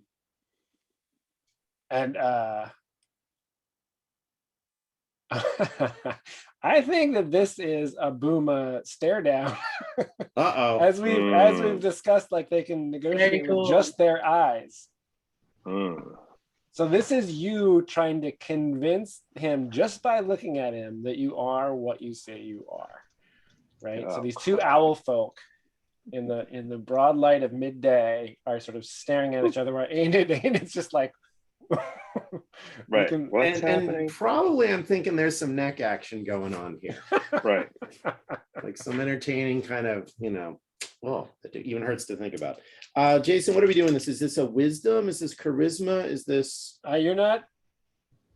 I think you're making a saving throw. I think the deal is this isn't a negotiation. This is because you're just like you're not in. You're just selling this wine for. We're just trying to cool this out. Yeah, and I guess if it costs 25 silver and you want it to pass inspection, that you're going to sell it for like 12 or something, right? Like half what Aenid got it for, or how cheap are you going? Oh, 15, I would think. Okay. I mean, we don't want to give it a 2. We don't want to undersell it because this is actually better than this is not 25 silver a case. This is like 100 a case wine. This is high quality stuff. So I think you're definitely making a saving throw, and it's either with charisma, just trying to like hold it against this guy, or I would say wisdom, just to just have the willpower to stare him down. So your call, which one of those you want to make? I think we're going to try to charm it out because we're if you're in a fencing job, it's good to be liked by everybody. So we'll go against charisma. You're Dirk Benedict. Yeah, exactly. No cigar, unfortunately. And it is a 6 + 1 is a 7. So that's still a success. Okay. Yeah.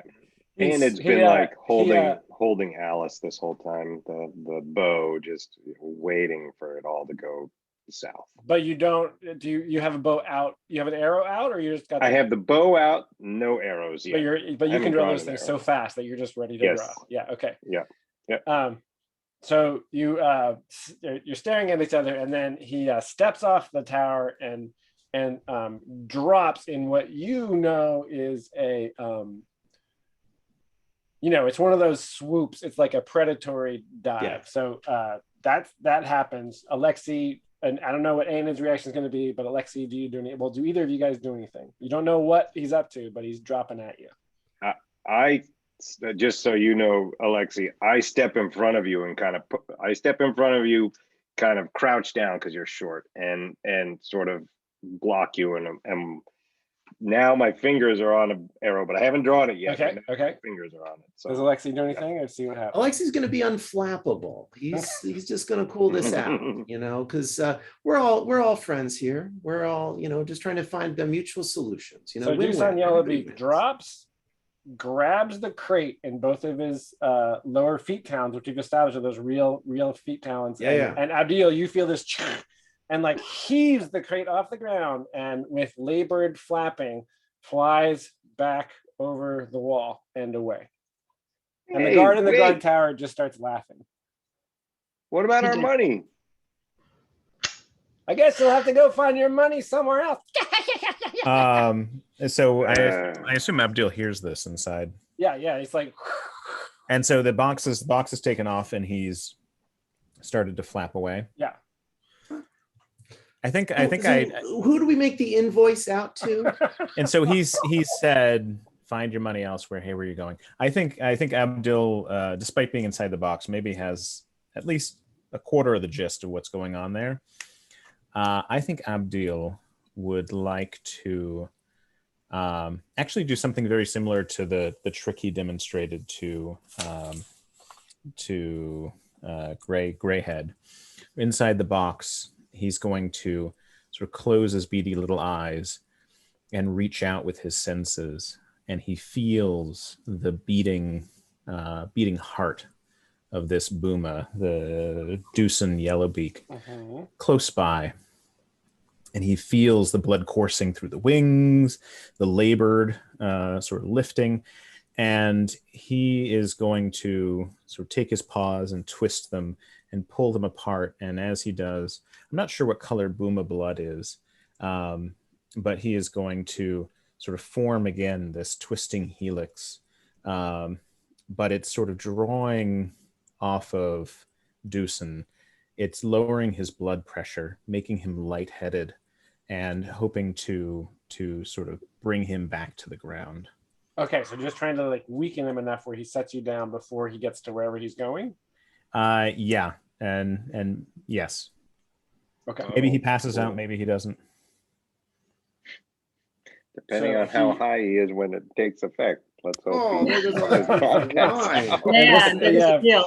If this road, Enid, Alexi's going to kind of whisper to you that you should make a big deal of this, and I'm going to calm you down, and we'll do a little shtick, because if the case goes where we want it, we're going to get back with Abdil later, Right. and this is all going to work out just fine. We don't really need the money right now, but we're see if we can do a little shtick. Yeah. We were I so will- like, oh, we're so mad about this, but we're going to go away Right. because we're not tough guys. Right. You'll hear from our. I don't know what, but We may have to double invoice you. Yes, exactly. Yes. That's right. You're going to hear from our auditors. Abdil, I think I'm looking at close target, moderate effect. Yeah, if you think it's moderate, yeah, whichever. So that would be 3 power total. What's your power? 3 power. You got 3, so it'd be using all your power. Mhm. But I think in order to do that, in order to perceive Doosan like you just described, you're going to have to make a wisdom roll. Okay. Or to let's be see. able to get into position to be able to cast that spell, to really feel his heartbeat and whatnot. That's because you can't see him. Not right? There's gonna no happen. visual. I'm gonna mark wisdom. What's that? What happened? A princely 3. So I'm sort of it's the herky jerkiness being in the box. Perhaps I'm reaching out, I'm sort of sensing for it, and then the box shifts and I sort of go against the side. I'm going to say that you can still make the roll, but the consequence would be he would drop the box. It wouldn't just be a weakening. It would be like a sudden jolt, and he'd drop it from a height, and you would take 2d6 damage essentially. Nope, I'll ride on. Okay. Don't Right. be our first character lost. I know. Falls from great height, more like. So yeah, you're reaching out there, you're searching, you're trying to find him through the darkness and the space, and there's the box jerks, and you're thrown off. And then there's like a clunk as you're set down somewhere, and then we're gonna cut to nighttime. And Abdil, the box has been moved around. Doosan dropped it. Some servants picked it up, move it different places, and actually shortly after that, the lid got removed, and you hear the muffled speaking of who you can only presume is Bohemir, and you hear the clink as like a bottle is taken out of the top layer of bottles. So the wine is tested while you're hiding in there, and found. Here's the luck roll, right? Well, at this point, I guess it would matter if they're just going to throw you in the garbage. But Oh, come on. No, it's a volume. yeah, it's a luck roll, and it's You're not gonna throw the it's full bottles. Enid's wine. So Chris, make a luck roll to see how good this wine is. Oh, okay. Oh shit. I know. So I've got. All right, I'll just say it's so been what- established that the provenance of wine really has nothing to do with how the audience receives it. It's all about the labeling and the frisson of Right. stealing it. Right. You know. Yeah. Oh, that's not bad. So it's +0, right? It's just a straight roll. As long as Yeah, I got- it's plus your luck modifier if you have one. I have an 8 luck, so Yes, that's- that is a 0. So yeah, okay. So I rolled a 9. Okay, mixed Oh. result. yeah, Yeah. so there's like a meh.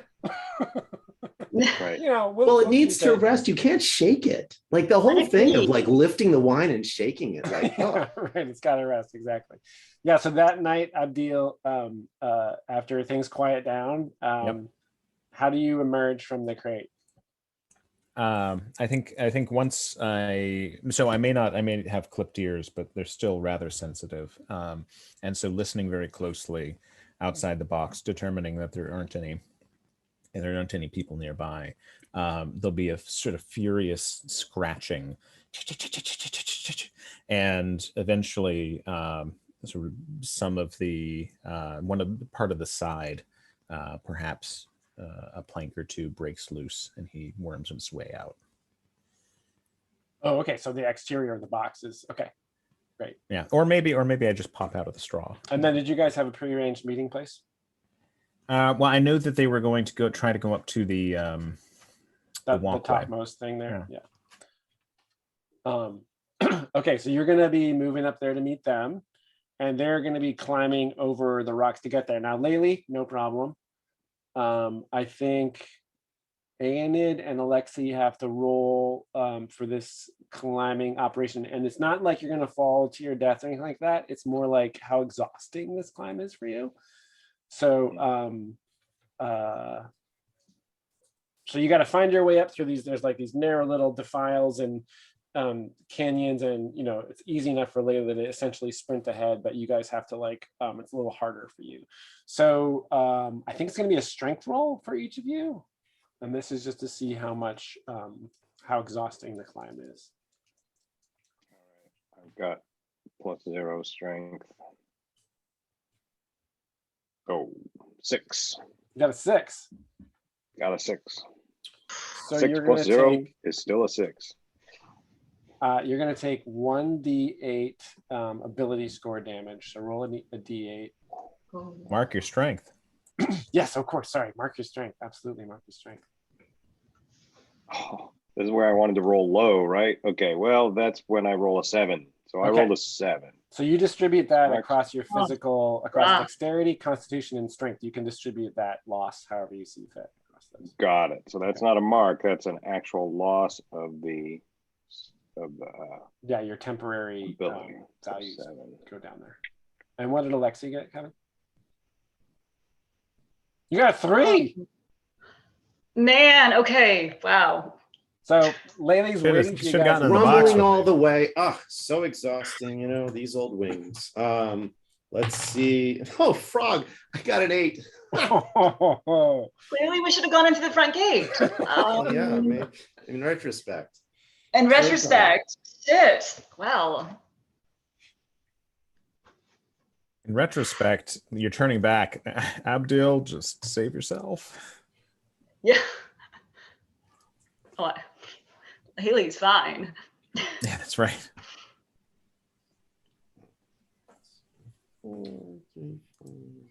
So Abdil, you get to the appointed spot. In fact, I wonder if I can.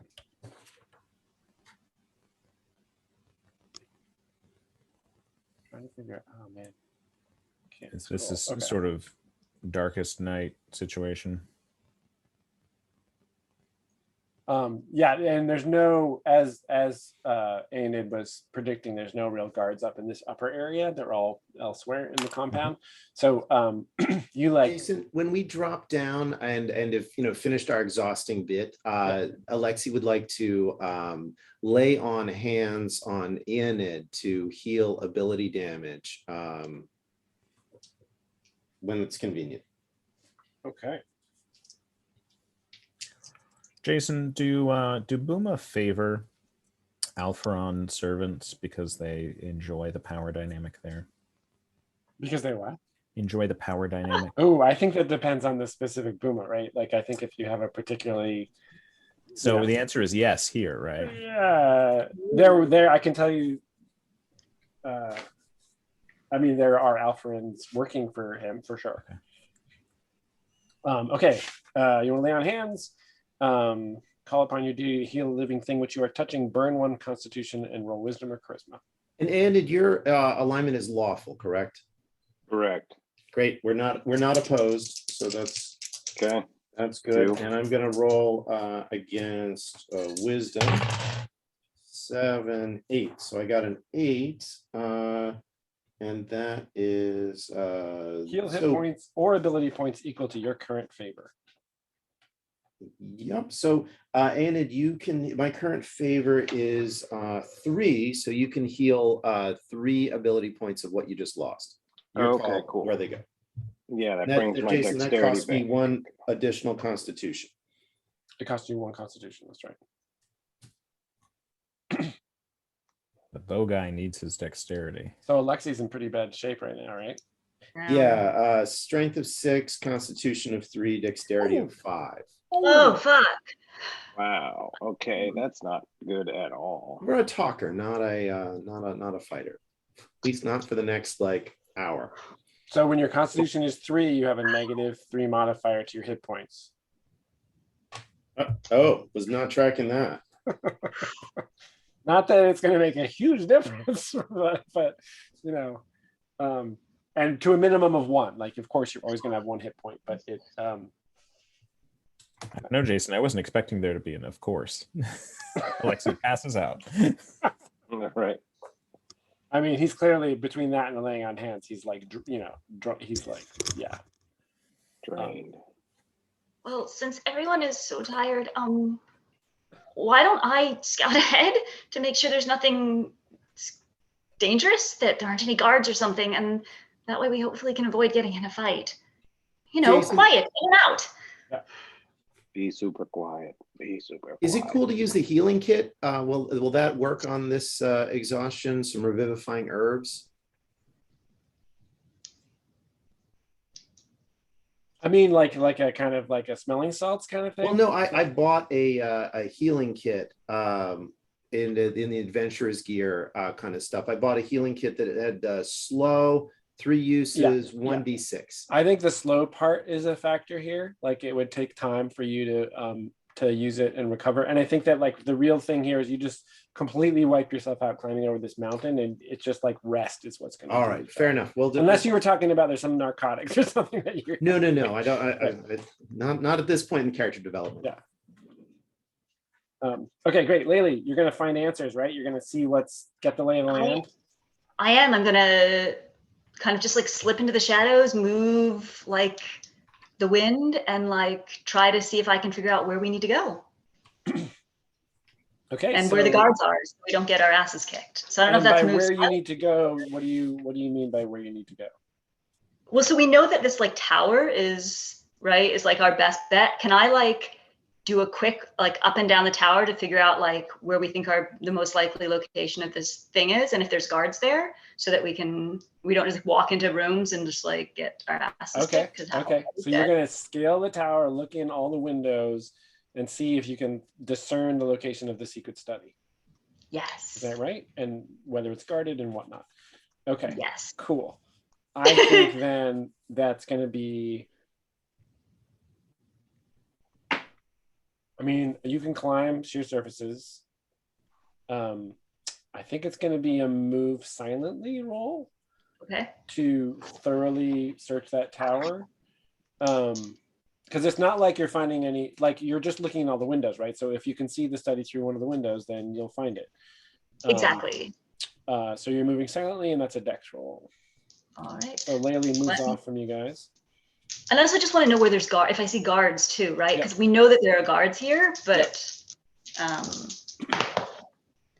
that is 6 plus 2 is 8, plus another 2 is 10. Plus another 2. For my dex? What was the first plus 2 for? Because I rolled a 6 and a 2. Oh, sorry. I thought you said you rolled a 6 plus 2 plus 2. Okay, got it. You got an 8 plus 2 is 10. Fantastic. Okay, you get where you're going, and you take +1 forward against whomever failed to notice you. So all of these guards, if you take an action against any of these guards, you get an extra +1 against them. So you make your way across the catwalk, up on top of the tower, peek over the top. There's no guards on top of this tower. Right? So from up there, you sneak around, peeking over the parapet and looking down. Here, if you guys can see where I'm making this mark, you see that there is a pole with a torch on it, and there are 2 guards chatting down here. Further down the, can I move this? Yeah, but then I move my little marks. You see torches, a couple of other torches further away down the compound. The 2 guards on this little ledge directly below are the only ones that are visible to you from the tower. Great. So you feel pretty good about and the torchlight that they've got near them doesn't even reach the tower. The tower is essentially in darkness. So you feel pretty confident about making your way down there. So we appear in these upper windows and you see it's Bohemir's main kind of office where he has his receiving area for speaking to staff or whomever. You see the wine crate is still there. It's like moved off to one side, but you can see the little, broken, maybe Abdil cleaned up the broken pieces before leaving, but you can see the wine there. There is an oil lamp hanging from the ceiling, and Bohemir is actually working at his desk. So you lay eyes on him. In fact, there it is at night. Forgot about that. I think I have a picture of Bohemir. Ding, there he is. It's a very regal looking bird. Yeah, so there's Vitad. So are Dursan and Bohemir related then? Or is Yellowbeak a broader? I think that's a good guess. Good sense of Buma kinship there, Abdiel. Yeah. Very nice. Now I gotta figure out. There we go. All right. Here it is, nighttime. So you figure that out. That's he's in there right now, and but you don't see the this scary looking owl that that Alexi and Aenid told you about on the climb. There's no sign of that person. You scramble down lower and you find this little opening. Ooh, tiny. And you peer in there, and it's got it's basically got one set of iron crossbars. You know, there's no glass in this whole thing, but this window is barred by a single set of iron bars. And in the moonlight coming in the window, it actually gleams off of. There is well, the whole space is dark. But you do, it's sort of the sort of secondary light from the moonlight coming in the window, you know, kind of the light catches on a couple of objects in the room. And one of them is a large copper shape that's shaped kind of like an upside down V or an upside down Y, I should say, right? And I'm saying this thing is like 4 feet high total, and in the gap in the lower part of that is a shape that resembles the one that Vonda described to you.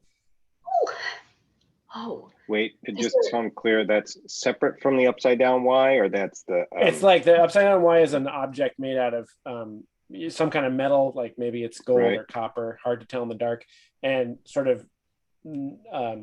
And then that's standing on like a plinth, and just sort of set between in the gap of the Y is the object. Okay. Okay. Cool. In peering there, is there like do I see a door or anything that would tell you access is from the inside? In the dark in this dim moonlight, you can't make out the walls or yeah. And the bars on this window, if there weren't bars there, do I think I could slide through it? Yes. Oh, okay. Aenid could not, but you could. Okay. I'm saying you and Abdiel could fit through this window, but Alexi and Aenid would not be able to. Right. Okay, I'm going to go back and report this to everyone, even though I really want to just try to get in there myself. But I go back and I do the responsible thing and I tell everyone I saw because I found it. All right, you got to make another move silently roll. Oh shit. 7 + 2 is 9. Okay. So you can spend a point of luck to bump that up to 10, but if you don't, you choose one of the following. Someone notices you before you get where you're going, but you have the upper hand against them and take +1 forward. You have to stop when you're partway there, or else someone will notice you. Or they notice you after you reach your goal and you take -1 forward. Question. +1. Oh yeah, go ahead. Because this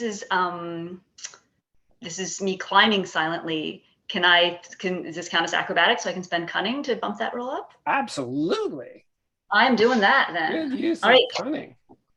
Yep. Great. So you made it. No worries.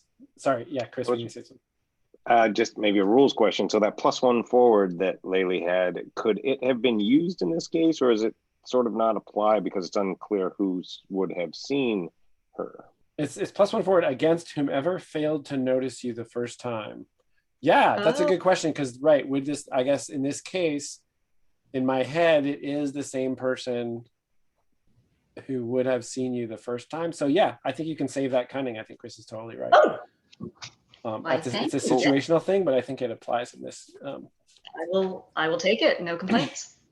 Nice. And that makes sense because you already kind of moved under there. But this is what happens. You climb back up onto the roof. you're sort of making your way across, and you sort of glance up at the rock formation on the far, I guess looking at this map, the upper left, and you see silhouetted against the night sky an owl shape. Oh, good. Kind of peering down from high above, and you like roll behind, something protruding on that roof, and then with that in mind, slip over the far wall and make your way back to your companions. And from their position, so you know that there's an owl person up there looking down, and from your place where everybody's gathered on top of this highest building here, there's a cliff protrusion kind of between you and that owl person. So in that position, you can't be seen. So when you're back with your friends, that's not within view of that sentry. Well, so I might be able to get to it if I can get the bars off that window. Else I think we're having to go inside, but yeah, what's his name, whose name I can't remember because I should have written it down and I didn't. Sorry, Jason. Is in there. Bohumir. Down this time. He's in his office, so if we wanted to see if there was a way to get to his study from there, we'd have to find a way to get him out.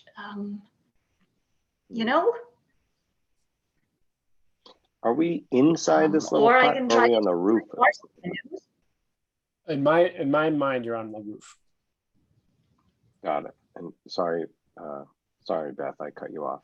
I thought you were done. Oh no, I was gonna say I can try to take the bars off the window. I guess I'm not so sure. Boss, I want to make a pitch. I want to pitch that we shoot a flaming arrow somewhere, get a fire started way down at the bottom. While that's drawing attention, you make your move on the thing, and we'll be here for backup and fire support. And hopefully our little Vole friend shows up at some point. Or is our little Vole friend? I think I'm there. You're there. He's there. Yeah, he's there. Yeah, I'm right here. Our little Vole friend has an idea of how we can get like some kind of distraction started. Because I think you got eyes on the thing. Grab that, whatever else you can grab, and then we get the heck out. I don't think I want to start that fire. It sounds pretty chaotic. Well, if these were good people, law-abiding folks, but they've already stolen stuff. Imagine all the chaos they're causing constantly. If they're dealing with their own chaos, they won't be troubling anybody else. Well, think of it this way. You're really just fixing a problem that shouldn't have been a problem to begin with, because we're going to be bringing back this thing, whatever it is, object to... What's her name? Whose name I also didn't know. I'm so sorry. Our reclusive Vonda. But Vonda, yes. Vonda. So really, like the means here are just justifying those ends, which we know are the right ones. So it didn't matter. And it could be our plan B, boss. We can try to do it quiet, and then if it goes loud, we've got. Though I think if we go loud first, that'll make it maybe easier for us. But I'm open if there are better ways to do this. Well, Dusan will not move against us while we have Bohumir in our possession. If we take hold of him, we will set the tone. I love how our little Vole just goes big, and he's like, we're going to get you. All right, Laylee, make the call. So it sounds less chaotic. Sure we want to try to jump this guy right now. I like the idea of a distraction though. So I think that seems like the easiest thing. So I'm going to go with Alexi's plan. I like it. Is Aenid down with that, or is Aenid going to hold on to that resistance of chaos? I think I've got to roll. Is there some way for me? Maybe I'll just make it up to roll to see if I'm persuaded. That sounds like. Well, Aenid, if you're not, then Abdil pipes in and says that he can provide. I can provide a necessary distraction if our friend is not comfortable with the ensuing chaos. Definitely not. comfortable with chaos. Well, then perhaps it's a lawful breaking and entering we're trying to be. Perhaps you can take solace in the fact that you did not cause this, and because we're going with a distraction plan, right? Yes. So I think that's the plan. So Jason, I can't quite tell. Is there like a big reservoir, like a big water cistern down there? Yeah. That's a cistern. Absolutely. Oh gosh, what would this be? So it's pretty far away. Yeah, that's within sight. I would call it far. You could even bump it back. Yeah, that would be. You could.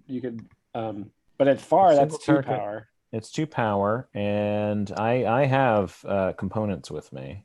Okay. So we could do far and moderate. What would the goal be there? Well, you know what? Basically, I could. It'd be closer with the guards and the torch, right? So that would be. That's still far, right? I mean, you think about it in terms of like arrow shots, right? Like a near arrow shot. That's kind of borderline. Okay. It's hard to say. But I would say, yeah, that's probably still far. Okay. I think we're going to invoke everyone's favorite from last time, Paranti's thundering sound. I think it's time for a little bit of desert thunder, sort of the dry heat, kicking up a wide boom. So Abdil is going to take out one of his little glass cylinders out of his belt pouch, and he's going to take it, roll it in his hands, and then he's going to sort of point his hands at where the guards are with their torch. Where the guards are, okay. Where the guards are, I think. And the guards or the cistern? He'll ask Laylee's opinion. Oh, maybe the cistern, because the threat to their water is going to bring everyone out to try to figure out what's going on. Very well. And Boss, do we want you to start getting there, or do you want the chaos to happen first? Let's just do it. Let's just do it. We're doing it. Yeah, we don't need to. And very good question, but yeah, we're just gonna do it, and then Abdil. Hopefully, the guy will. Yeah, slaps his palms together, makes a little cracking noise, and you see sort of this grayish ash fall out, and he whispers into his hands, and a big explosion of thunder, as if a lightning strike occurred right in this little valley, rolls out, blasting thatch off of some of the roofs, and the cistern. Well, let's see. Let's see if it happens. I know, that's true. So you're using a component, you're doing a moderate effect, you're just trying to destroy the cistern, is that right? Or yeah. And yep, okay. And it's going to be you got no leftover power, correct? Yep. So it's a straight up 2d6 roll. Yep, which is okay. And it's actually incredibly appropriate. It's a 9. So that's disturbance. The spell works as intended, but its casting draws unwanted attention. Okay. So there's, I think, actually after the moment of clapping, there's actually like a pause longer than anybody was expecting, right? Oh, here goes the little magic user, and you clap your hands together, and there's like a pause, and everybody's kind of waiting expectantly. Aeden's never seen this in action before, and then there's that sound of distant thunder, like,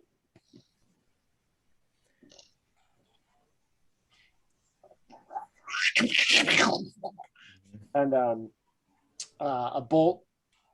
It actually looks like it comes up from the water tower, right? It just happens in that instant, and it looks like the bolt shoots up, and the water tower, the boards kind of splinter off the side of it, and there's like, and the whole thing, the water, that body of water collapses and spills everywhere. Laylee, what do you do? So I'm hoping that I scribbled something, I can't even read it. Oh God, I'm terrible. Our friend inside the tower is going to come running out. So I want to close that distance and linger in the shadows so that when he leaves, I can go in. Also Okay. because I want to try to, if he comes by me, I want to see if I can grab any keys or something off So him. we're gonna see you were at the door when this happened. Yes, I'm just kind of in the shadows waiting. The door, in fact, does open. And he walks out, and in fact, he does have a ring of keys. I would like to try to grab those off of him, please. Okay, I'm gonna say that he's got like a sash, and there's like a leather thing around it, and there's like a little hook, and the ring of keys is sort of on that hook. So you have to kind of like gently remove them. This is where I die, just to be clear. Okay, so let's see here. You're purloin, when you surreptitiously swipe something out from someone's nose, roll dex. Yep. Now, cunning probably doesn't, this is not an acrobatics thing, right? No, it's not, friends. Okay, go for it. Wish me luck. Come on, dice, don't fuck this up. You can always burn luck. Oh, okay, that's not awful. So that is a 6 + 2 is 8. Oh, that's worth a luck. Oh my gosh. It's So- worth a luck. You get it. Oh, what is it? But Oh wait, Oh, it would need 2, right? You have to get to 10. I'm sorry. no, but there's the +1 from before. Is that still in play, or did we use? no, because I didn't spend a cunning before. Oh, you used yeah. Because I ended up using that, I thought, right? But you got, because of that, you got a 10, and that gives you a +1 forward against the people that didn't notice you. So Bob's absolutely right. Right? Oh, that's You see, those hilarious. it's like a rolling +1. It's a rolling one. Okay, so Laylee's already so unlucky. She'll burn a luck here. Oh, You got really? luckier recently, though. Yes. Okay, yeah, because otherwise you would get the keys, but he would notice you right away. So Yes. So Laylee, I feel like this is how Laylee ended up with such low luck to begin with, is she made these trade-offs. So I will knock my luck from a 6 to a 5. And grab those keys. grab the keys, and you're in his office. He shuts the door behind him, and you're inside. Aenid, you guys are all watching this with great interest. You're sort of peering up over the edge of the thing, and you see him walk along the catwalk. Down below, there's like shouting, there's movement down below as people are responding to this. And Aenid, Laylee told you about the sentry, the owl sentry, right? So you got your bow out, and Yep. you're sort of scanning the whole area, and you see the silhouette of the owl kind of now come into view, whereas before it was hidden, and it's circling above the whole thing. And Alexi, you know that if you guys move at all, he'll definitely see you. Okay. Lexi will provide some spotting assistance to Aenid, a pair of eyes in the dark, trying to help Aenid's kind of overwatch. And whatever Aenid wants to do, Alexi will try to help him spot or find or whatever. Okay. Keep your eyes upstairs. And Alexi, you know that you can tell by the flight pattern that Doosan is focused on your area, not on the water tower. Oh, This is the unwanted attention that Abdiel brought. I'm letting Aenid know that in a quiet, owly sort of way. Like things may get hot for us shortly, and of course Abdiel is with us, so I'm sharing that in the kindest possible, not that it was anybody's fault, not that anybody did anything wrong, but it's just our yellow-beaked dude is will be upon us if we move. Okay. You Vol, what are you guys? You with the attractive ears, you keep your eyes on Bohumir. My eyes are not my strongest attribute. Keep your ears on Bohumir then. Make sure he doesn't come back into the tower. If he does, we might have to deal with him. And then you priest guy, let me know when I don't know how close I want the yellow beak fella. Oh, he's the other yellow. What was his first name? Doosan. Yeah. I'd like to shoot him when he gets close enough. Somewhere. I'll keep a running little narrative of where he might be. If he starts to drop down, then I'm gonna let fly. I'd love to know what a verbal heads up display looks like. Oh, he's circling out to the left, and now he's going down. And oh no, he's fine. He's wait, no, me. Like, no. Like describing what constellation is behind him at any given He's moment. right by the Right. old cow. No, it's the young snake. No, I guess it's Okay, the great. old cow, really. I'm not sure how helpful this is going to be, but they'll definitely, you can, it's like the tone when you're watching a hockey game. Like, the pitch goes up as he gets closer. There we go. All right, so you guys are hunkered down on the roof, hoping not to be seen. Lately, you are in the office. You have the ring of keys, and there is a curtained alcove behind the sort of desk that he has.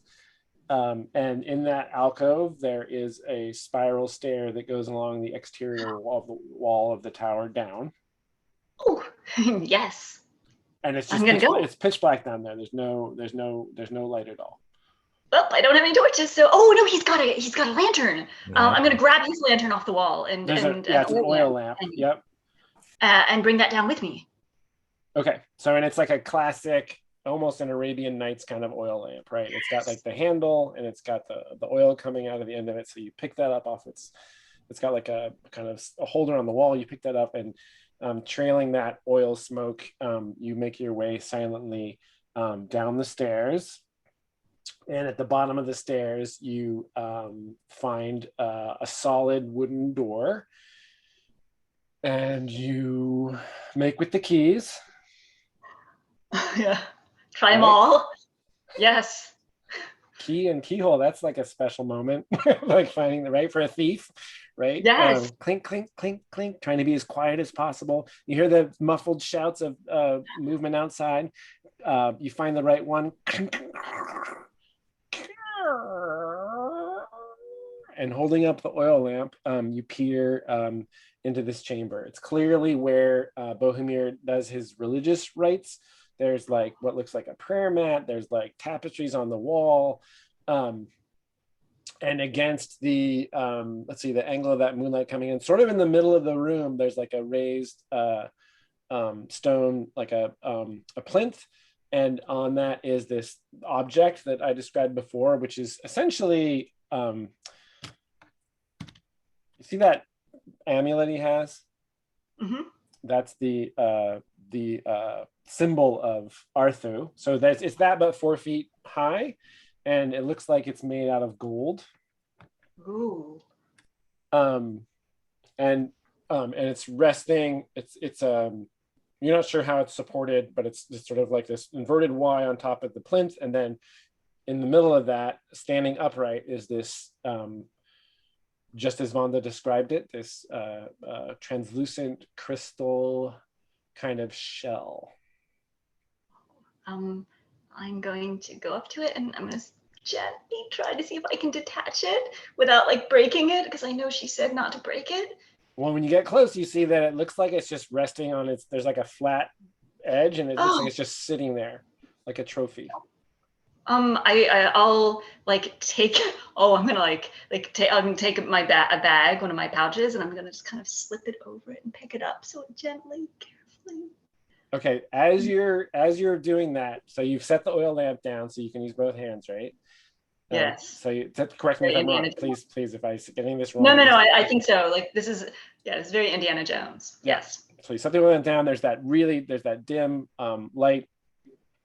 Doosan is still circling up in the sky above. You can't see him, but your friends can. You have the bag out, and as you're going to slip it over, the light, the way it's reflecting along the concave side of this crystal, it's making weird patterns. And you sort of notice that as you're going, and you just pause for a second, and then a figure very briefly materializes in this space, like a small humanoid. It's indistinct, but there's like a, I guess I would describe it in modern terms almost like a hologram, kind of like comes into visibility for a moment. And there's just this brief moment where you see a face, the features of a face looking kind of agonized, like a kind of like pained expression on this very a miniature person kind of comes briefly into focus and then fades back into this weird light pattern. How does Laylee feel when she sees something like that suddenly? Like, is magic like, or those kinds of things? I guess you've had some pretty strange extra natural contacts in your adventures so far. Yeah, I mean, I don't think the magic notion scares her, but I think her curiosity gets the best of her. And even though this is like this crazy, heist situation, she like leans in and she like taps it. And she says, "Hello? Hey, is someone there?" For a moment, it kind of reemerges with this, and now the face looks kind of like confused, and you hear very, very faint voice, and then it fades back into nothing. "Oh no, don't go. Come back." There's no response. Well, I'm take it then. Oh, sorry. No, that's great. So you're gonna slip it in the bag, and are you taking anything else, or are you just gonna get out of there? Oh yeah. Well, eventually, yeah, I was gonna see what else was there too. But you can go back to everyone else. So I did my bit. Just like for a quick moment, you guys are hunkering down. So that is you're gonna roll. Is that a move? 2d6. What's that? Is that a move? That is a move, down? yeah. No way. Oh, that's fun. I mean, I'm kind of changing it a little bit for the actual trigger a little bit for the situation. It just seems to apply to me. It's like you're here trying. You're being totally still, trying not to draw attention, but things can still happen. And you're going to roll plus safety of the area. Right now, it's not perilous, it's dangerous. So it's going to be 2d6 plus 1, and I'm going to have Aenid roll that one. All righty. You got this. Reroll selected. 4 plus 4 plus 1 is 9 total. Okay. What are the, I guess I'm wondering, am I lucky? Should I burn luck? Is it worth it? So I don't know what the 10 result would be. Oh, yeah. So this is, I mean, I can be totally explicit about this. You don't have to worry about that cost. This is essentially the thing that's been established is Doosan is your biggest threat, right? He's up there scouting. This was to see whether he had, even though you're being totally still, like maybe that situation would change. And on a 7 to 9, the judge describes how you get less than being totally undisturbed, but may offer you a way to get all of it. So I'm going to say on a 7 to 9, Doosan will descend and alight on the tower, basically, so that he can get a perspective. He'll be much closer. He'll be landed on the tower and being able to look down, and also quite close to Laylee when Laylee emerges. So that would be the 7 to 9. On a 10, he just keeps circling. Well, I don't know if I want to burn luck or if I want to shoot him when he lands on the tower. Right. I think it would be less chaotic for him to keep floating above us. So I think I will burn luck. Okay. All right. Abdil, take lessons. Less chaotic. Gosh, this sounds like something we might try at some point. The wheel turns, my friend. Sometimes chaos, sometimes law. It equalizes. All shenanigans. And this whole time, Aen is just like tracking, right, with Alexei as making comments as color commentary. Yeah, I'm basically lying on my back with my bow. Oh yeah, great, I love it. Okay, Laylee, you're gonna quickly see if there's anything else worth grabbing. Like, well, how would you go about that?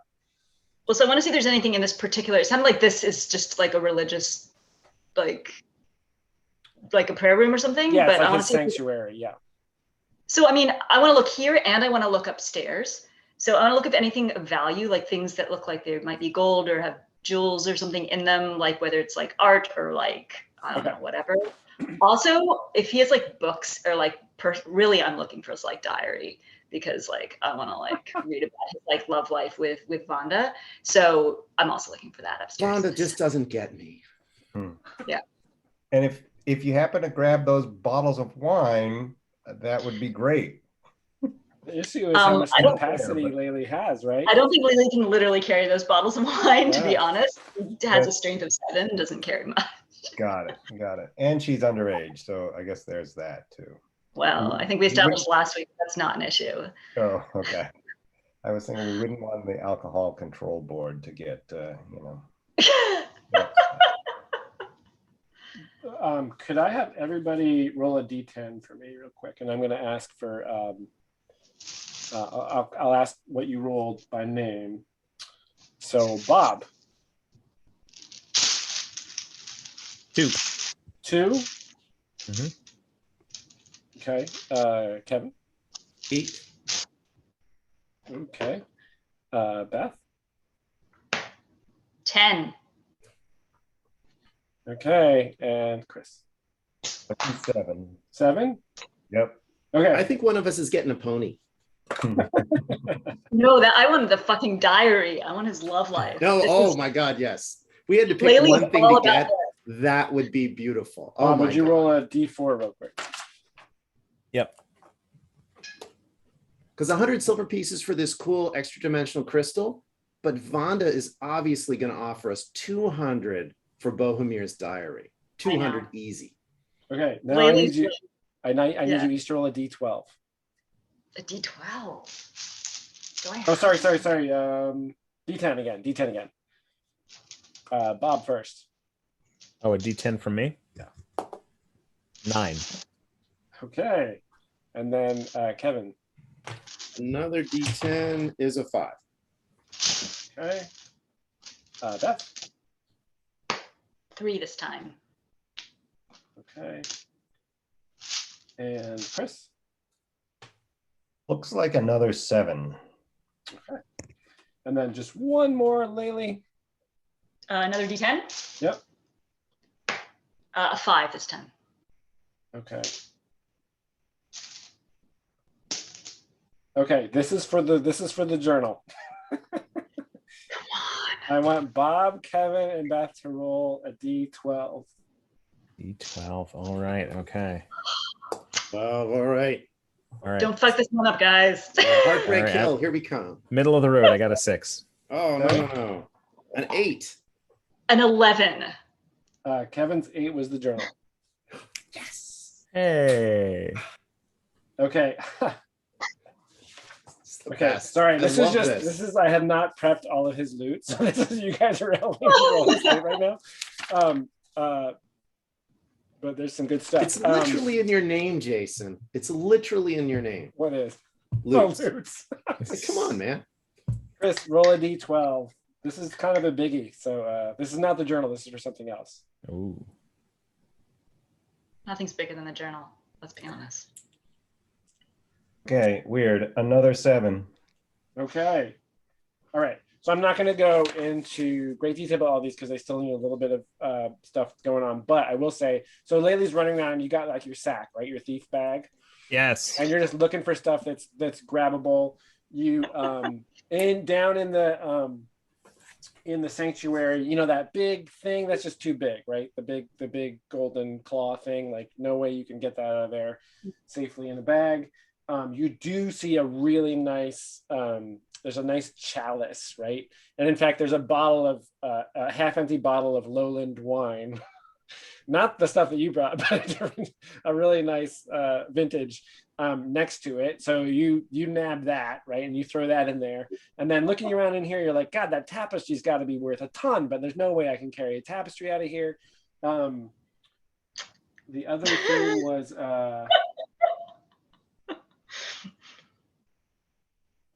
there's a really great, near the bottom of the stairs, there's this beautiful armoire that like you open it up and it's got like his priestly vestments in it. And you're like, God damn it, this would all be worth so much if I had a moving truck, I could get this out of here. And then you realize that time is short and you're sort of racing to see what else you can lay your hands on. And so down here, there's like nothing else that seems portable besides that chalice, right? And then you race back upstairs and go through, like there's some other stuff over there. There's like a trunk, you go through that. There's like some jewelry, you grab handfuls of jewelry and stuff that in the bag.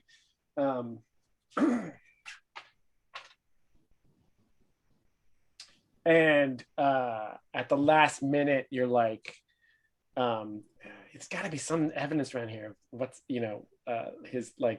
his journal, like he's got to be keeping a written record of stuff, right? Like you find his ledger, you find the thing where he's tracking all of his trades and whatnot. And then you go to put the oil lamp back on the little holder that it's in. And when you set it down, it gives a little bit and you're like, wait a second. And you pick up the oil lamp and then go chunk.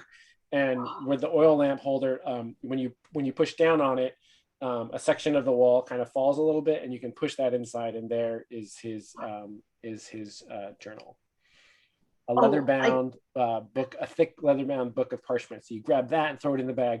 Now you're trying to do this as quick as possible and get out of there without drawing further attention. So to do all this stuff and get out with your bag of loot will be a dexterity saving throw. All right. I'm going to add one more little thing I want to do on my way out the door, which is like when, as I stash the journal in my bag, I look back at his desk and I think about it. And then I leave him a note on his desk that just says, she still loves you. Oh, yes.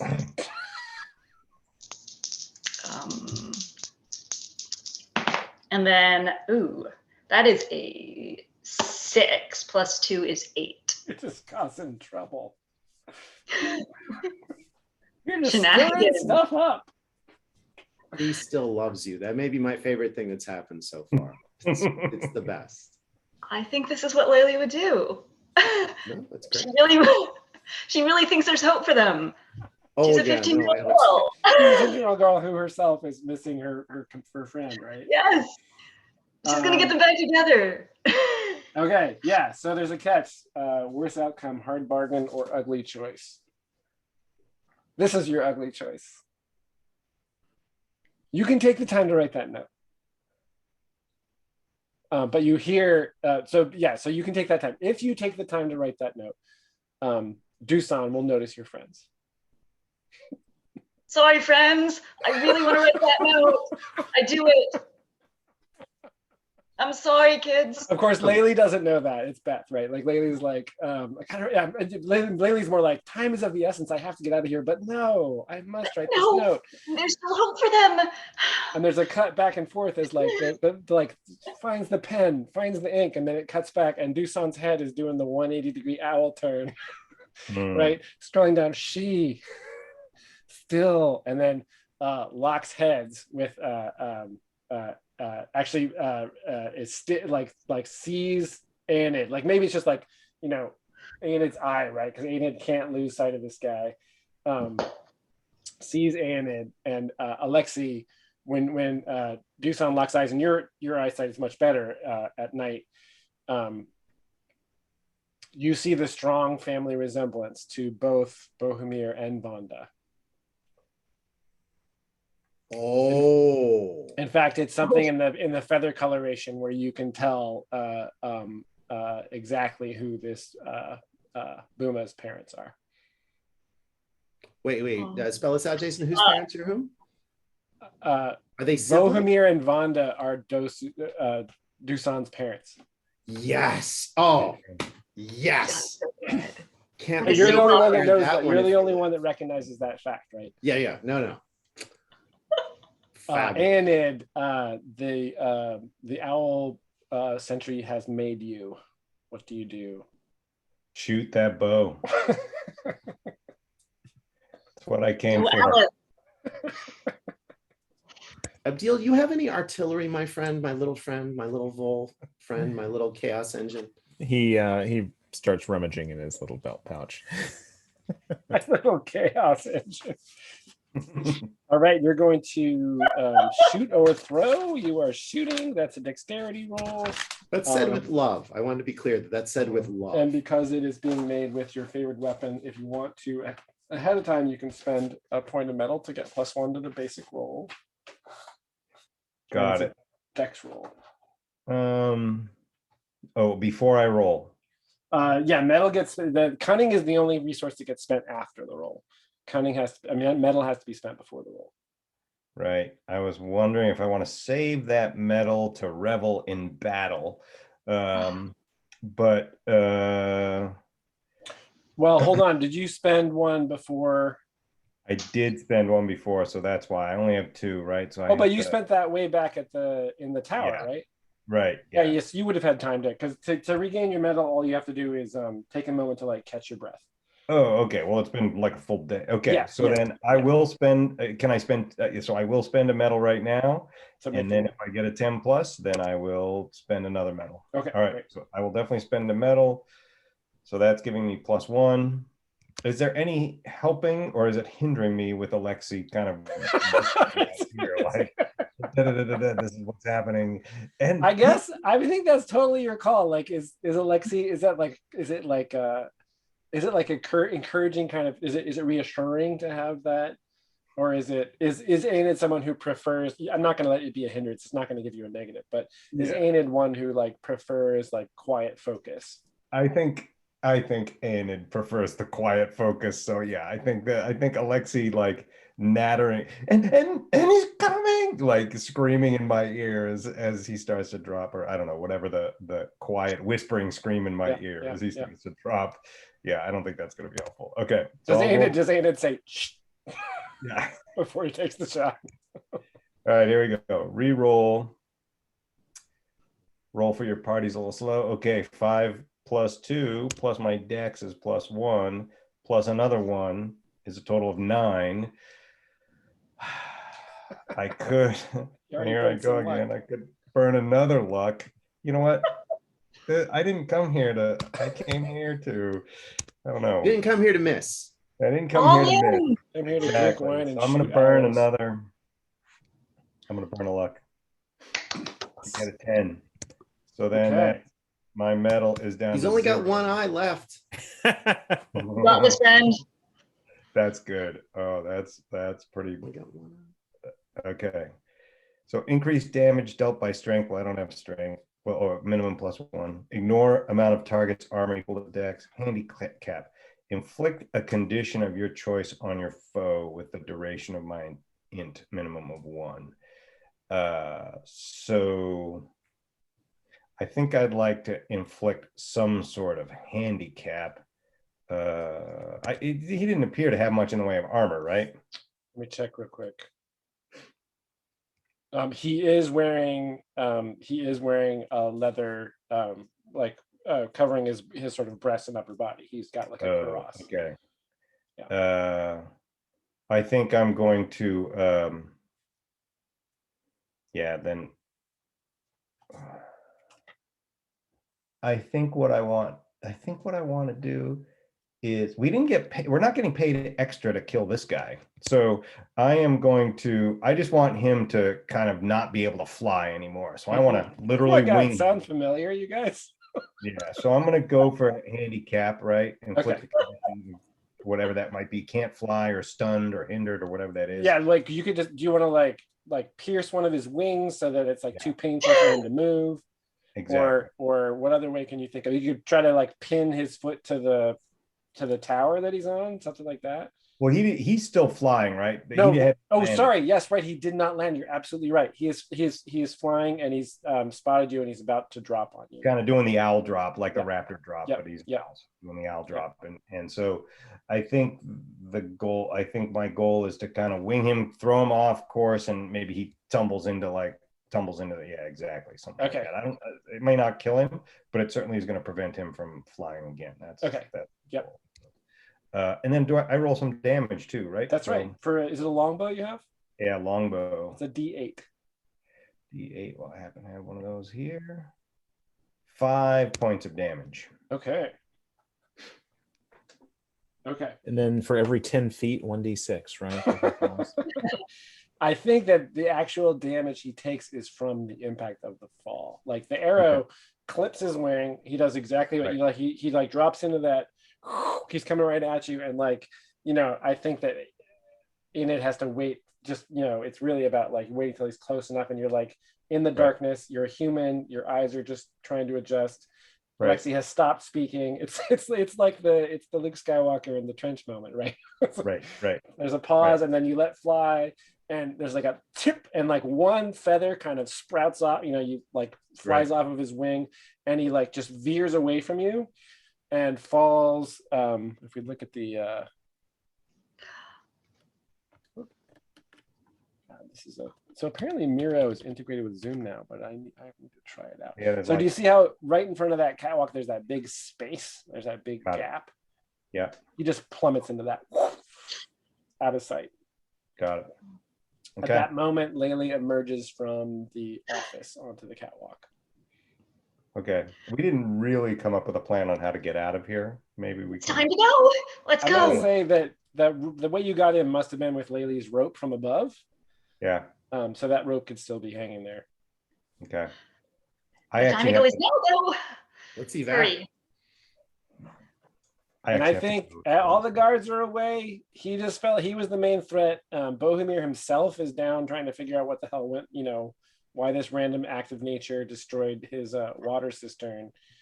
And I think you guys have bought enough time to escape. However, I do think it's going to be a fast escape, and it's going to require another Constitution roll from everybody to see if more, because it might end up with you having to pay for decent lodging when you get back to town if everybody is totally and poor Alexei is wiped out, right? So Alexei might actually end up in bad shape. So the last roll will be that. It'll be either strength or constitution, your call, whatever would make more sense. Alexei, how bad are you? Strength is 6, so I'm gonna make this roll at -1. Well, I was gonna say Abdiel might be able to help. Is this the one where my eye pops out of my head? That was not fun last time. A little invigorating, basically the reverse of the blood pressure drop. Just you know what? Yeah, you know what? We got a thing. I definitely trust Abdiel against my better judgment. I know he's gonna get this right. So you're not gonna actually cast a spell, are you, Bob? I am. You're actually gonna, because to just help, just to give him a +1 straight up. Oh, just give him a +1. Well, you can describe it in the terms of you putting a hand on him and helping him calm, his pulse or whatever. You don't have to cast a spell. Oh, so at a cantrip kind of level, not a. Yeah. Because you can always help somebody if you can reasonably explain it, and it may not require you to draw upon, deeper arcane forces. Yeah, Simazark's blood staff to give him a little bit of pep in his step. So is this before you go up the rope or after you're up on top of the rocks? After we're up, because I think he can get up the rope, but then once we're up there, I see how winded he is and give him a little bit of this old owl. Yeah.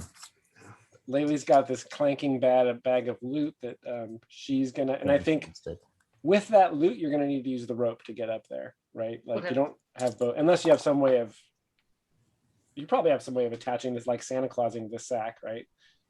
Yeah, tying it to my belt or something. Yeah, so right? actually, yeah, you can scale with that on, sure. Can I? Sorry. Nope, go.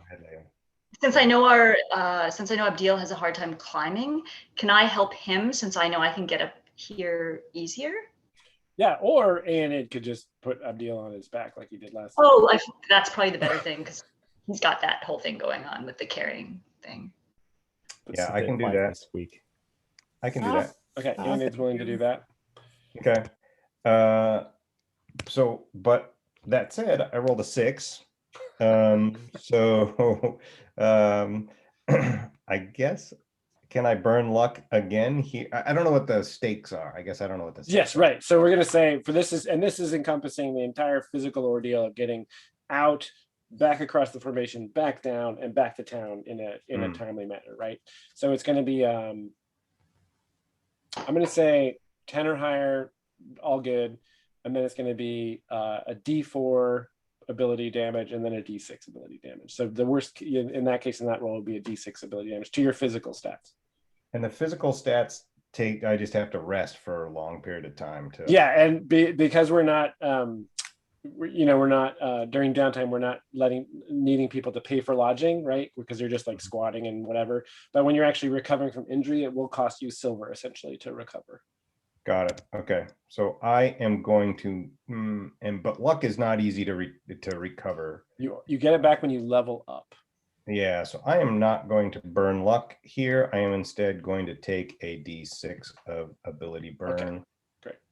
Since this is sort of the end of the night, so I rolled a 3, so I lose 3, and I'll have to figure out where that is. Okay, got it. Lily. Sorry. Oh, do I need to roll, or can I just do this because I can climb? You can climb, no problem, but it's actually physically demanding this whole getaway. So yeah, you're gonna roll, and it would be strength or constitution.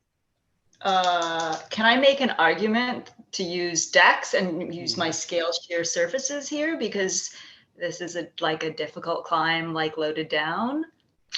I'm just I stretching it. see what you're. Okay, and then dexterity is more important to make that less tiring, because it feels like it would still be just as tiring, if not more tiring. I mean, I guess, yeah, it's probably a stretch. I'll buy it. I'm not gonna say no. I'm not gonna say no. Go ahead. I'll make the argument that, like, I'm using Dex, I know where to put my hands, I know where to put my feet. It's like distribute the weight, and yeah, okay, sure, yeah, go for it. I rolled an 11 anyway, so okay. Once again, Nice. Nice. All right, and then Bob, what were you going to say about Abdiel? Oh no, I got an 8, and I took 1 point on the D4. Okay, and then Alexi gets the +1 from Abdiel's friendly staff of blood. It's a friendly staff. We have to be clear about that. Right, the unfriendly staff. So I rolled a 4. Not pretty. God. -1, +1. Whoa. So let's see. And only 3 points of ability damage. Oh my God. Alexi the Exhausted. That's your epithet. Yeah. Oh, well, we're an old owl. We're not as spry as we once were. And, Lexi's got this like multicolored staff that's sort of a walking stick wrapped with these brightly colored cloths around it that each one has like a prayer written on it. So he's definitely leaning on that staff as we get back into town, and would like to keep company with Abdiel maybe on the way back, if that's cool with you, Bob. Yeah, absolutely. So once you guys are at a safe distance and you feel like you can, everybody's like, there's like maybe a moment where you get down, you cross some of the open country, and then there's like a copse of trees, and everybody pauses and like breaks and has a drink of water and just tries to like recoup, and then you can set off for the rest of the journey, and then you guys have a little chat on the way. Yeah. Do you have any bonds yet with that deal? I don't think so. No, not yet. Then just a straight up 2d6 roll. It's 2d6. All right, let's see, and it's a 6. Well, you get XP. Oh, You actually get an experience point. I'm trying to talk about the wheel turns, my friend. The wheel turns, and then you're back on that Earth Dragon BS again, and I'm like, my dude. There's just there's some false starts, and it just does not go well.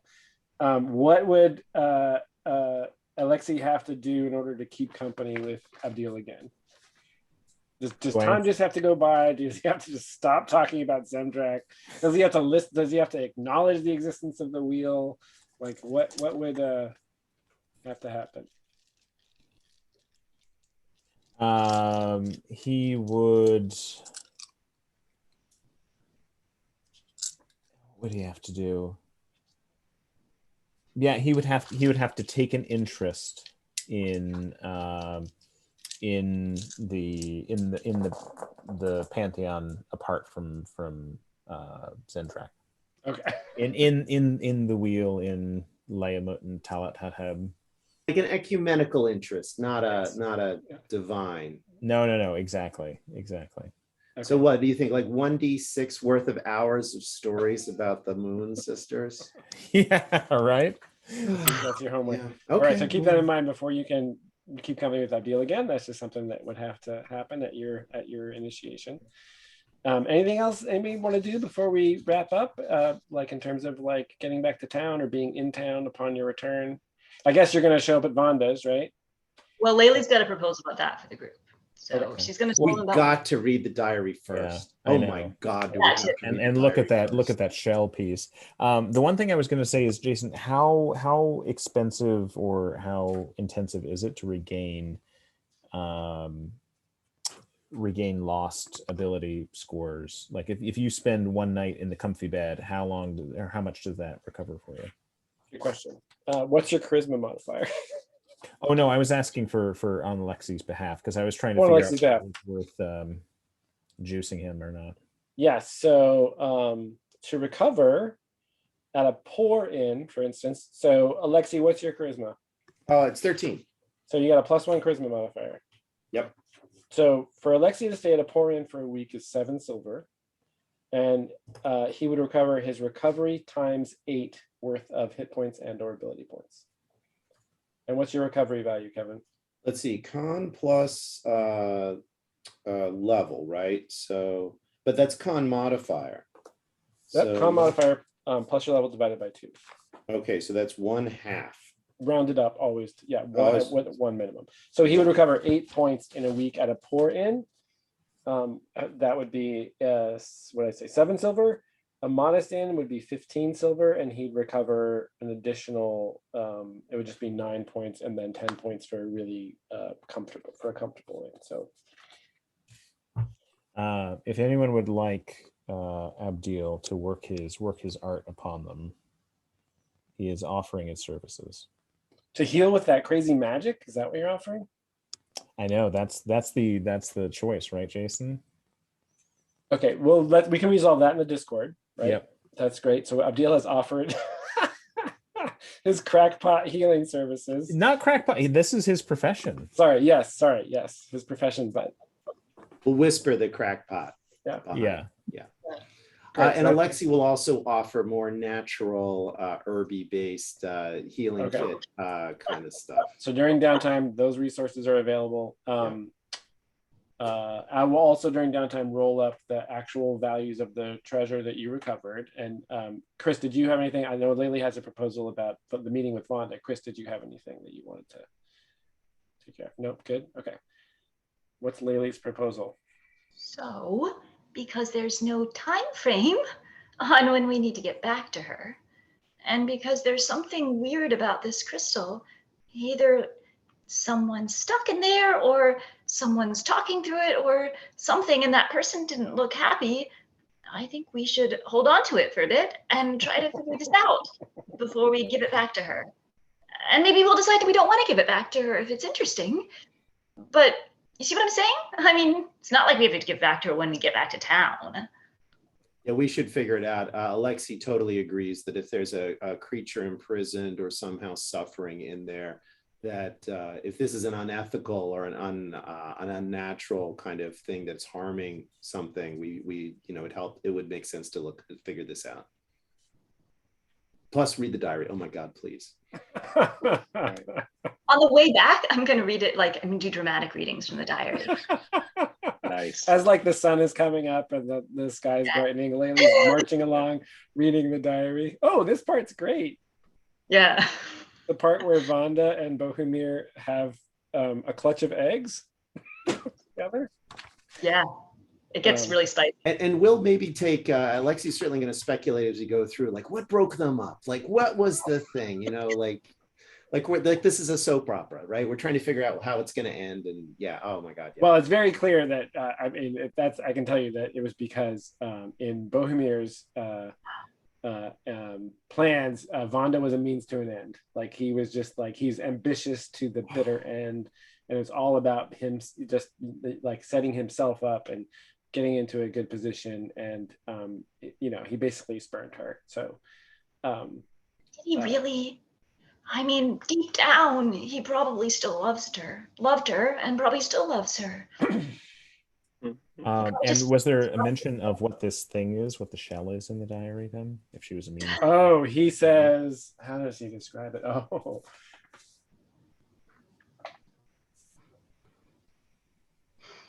Yeah, so to learn more about it in terms of its specifics will require some research. Abdiel would be a good person for that. What you gather from the journal is that he says something, it's pretty cryptic, but he says something like, "Finally, Talib Najma is mine!" Exclamation point.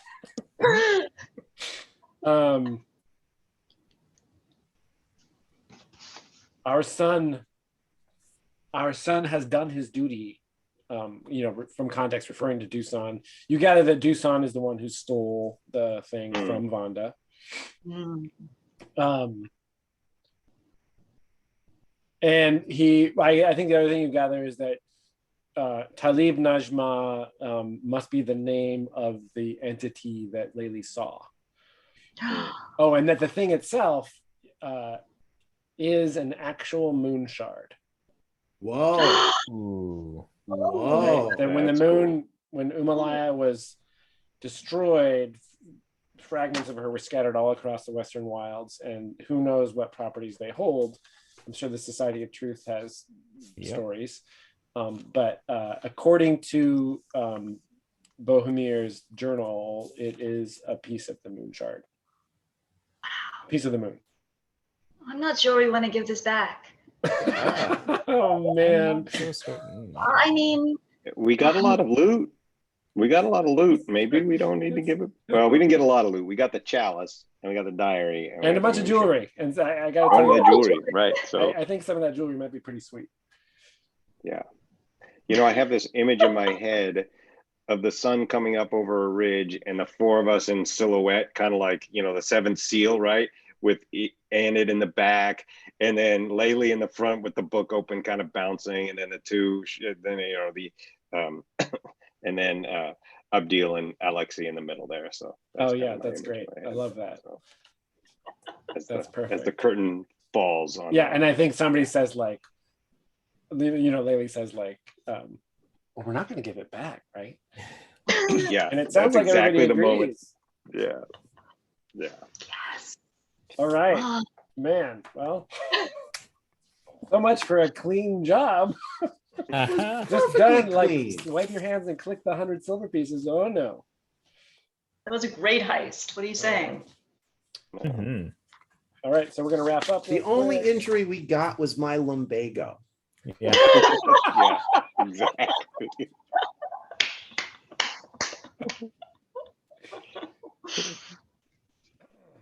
All right. Fighter, did you solve a problem with physical prowess? You waited for that moment. I think so. I think I did. You spent all your metal. I know. And you took out that out. Excellent. XP. Cool. Thief, did you solve the problem with stealth or trickery? Several. I did. Mark XP. Cleric, did you take action according to your cause? I mean, the first thing that pops into head was when you healed Enid, when Enid was... Oh, yeah. What other? Also, this is definitely a thumb in the eye because Zemdrak is Earth aspected, and this guy is a priest of one of those awful sky gods that the Ukreed are so fond of. So this is sort of like, I don't know if I can actually do that on the video, but like the appropriate hand, you know, a Buma hand gesture, with, you know, one claw raised up against the sky gods. So I'm rationalizing that as, you know, opposing the other pantheon in a, to steal from the thief god guy. Like, that's a real humiliation to that, and shows that, you know, Zemdrak is still number one, at least in Alexei's mind. Thanks for putting it that way, Kevin. I'm going to start a thread. Yeah. Because you did steal from the god of thieves. Yeah, come on, that's a little coup, right? That's a little repercussions there. Yeah. After they stole from us. Right. Right. So it's beautiful. Magic user, create or solve a problem with magic. Oh yeah. Traits, starting with Adil. Adil, what are your traits? Manipulative and pious. So a bit of friendly manipulation to be carried. Oh yes! Oh my God! Totally. Excellent. Always. Mark XP. Alexei.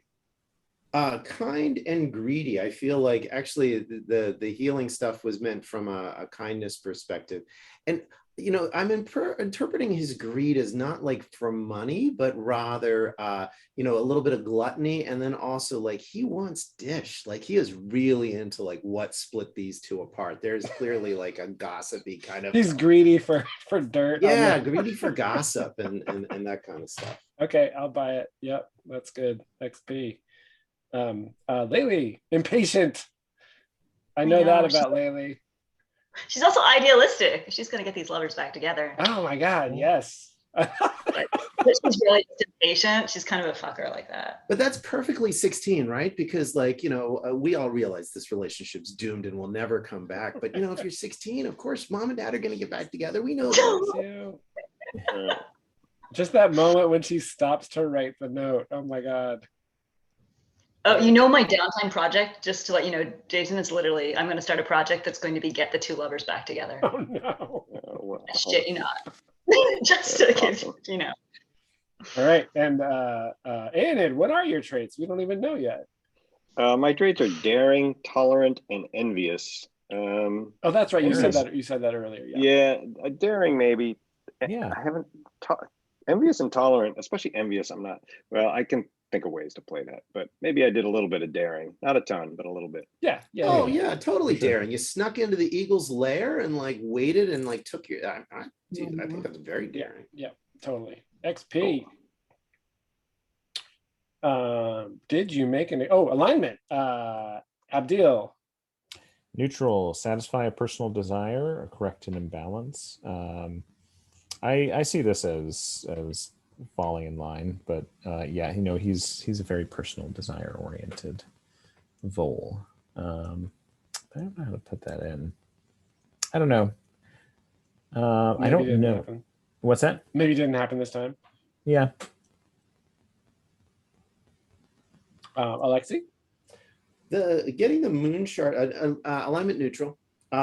So personal desire wise, like stealing back from the thieves was good, but also like retrieving a part of the moonstone and maybe being able to like undo some of that damage feels really good. That we're gonna like hold on to this. And okay, great. I think Yeah, Abdil that's would probably get that too. Right? Yeah. The moon shard, yeah. I would resonate.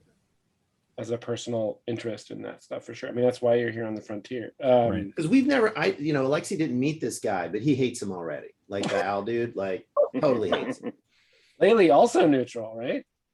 Yeah, this is like the neutral party. Yeah, I did my personal desire when I hung the party out to dry because I'm playing matchmaker. 100. So For sure. Yeah, got it. And it is lawful. And that moment we were like, I don't want to shoot a flaming arrow. Right. You're like, that's just too much. No, that's like too much. That's the one that stands out to me. Chris, was there any other thing that you No, that was the one. That was the main. That was great. That was great. It was awesome. Very principled. I love it. Great. As a group, did you make an exciting discovery? Yeah. Got a moon shard, among other things. Yeah. Everybody gets XP. Did you overcome a difficult obstacle? Indeed. Breaking into this compound. Everybody gets XP. Did you acquire some memorable booty? Yeah. Indeed. Right down the line. Cool. I think you all maxed out on the amount of XP you can get. And I think Alexi even got an extra one for feeling that, or whoever will keep company. Was that? I've tried it twice and I failed both times. And Alexi's a pretty charismatic guy, so I don't know. He's just not doing so hot.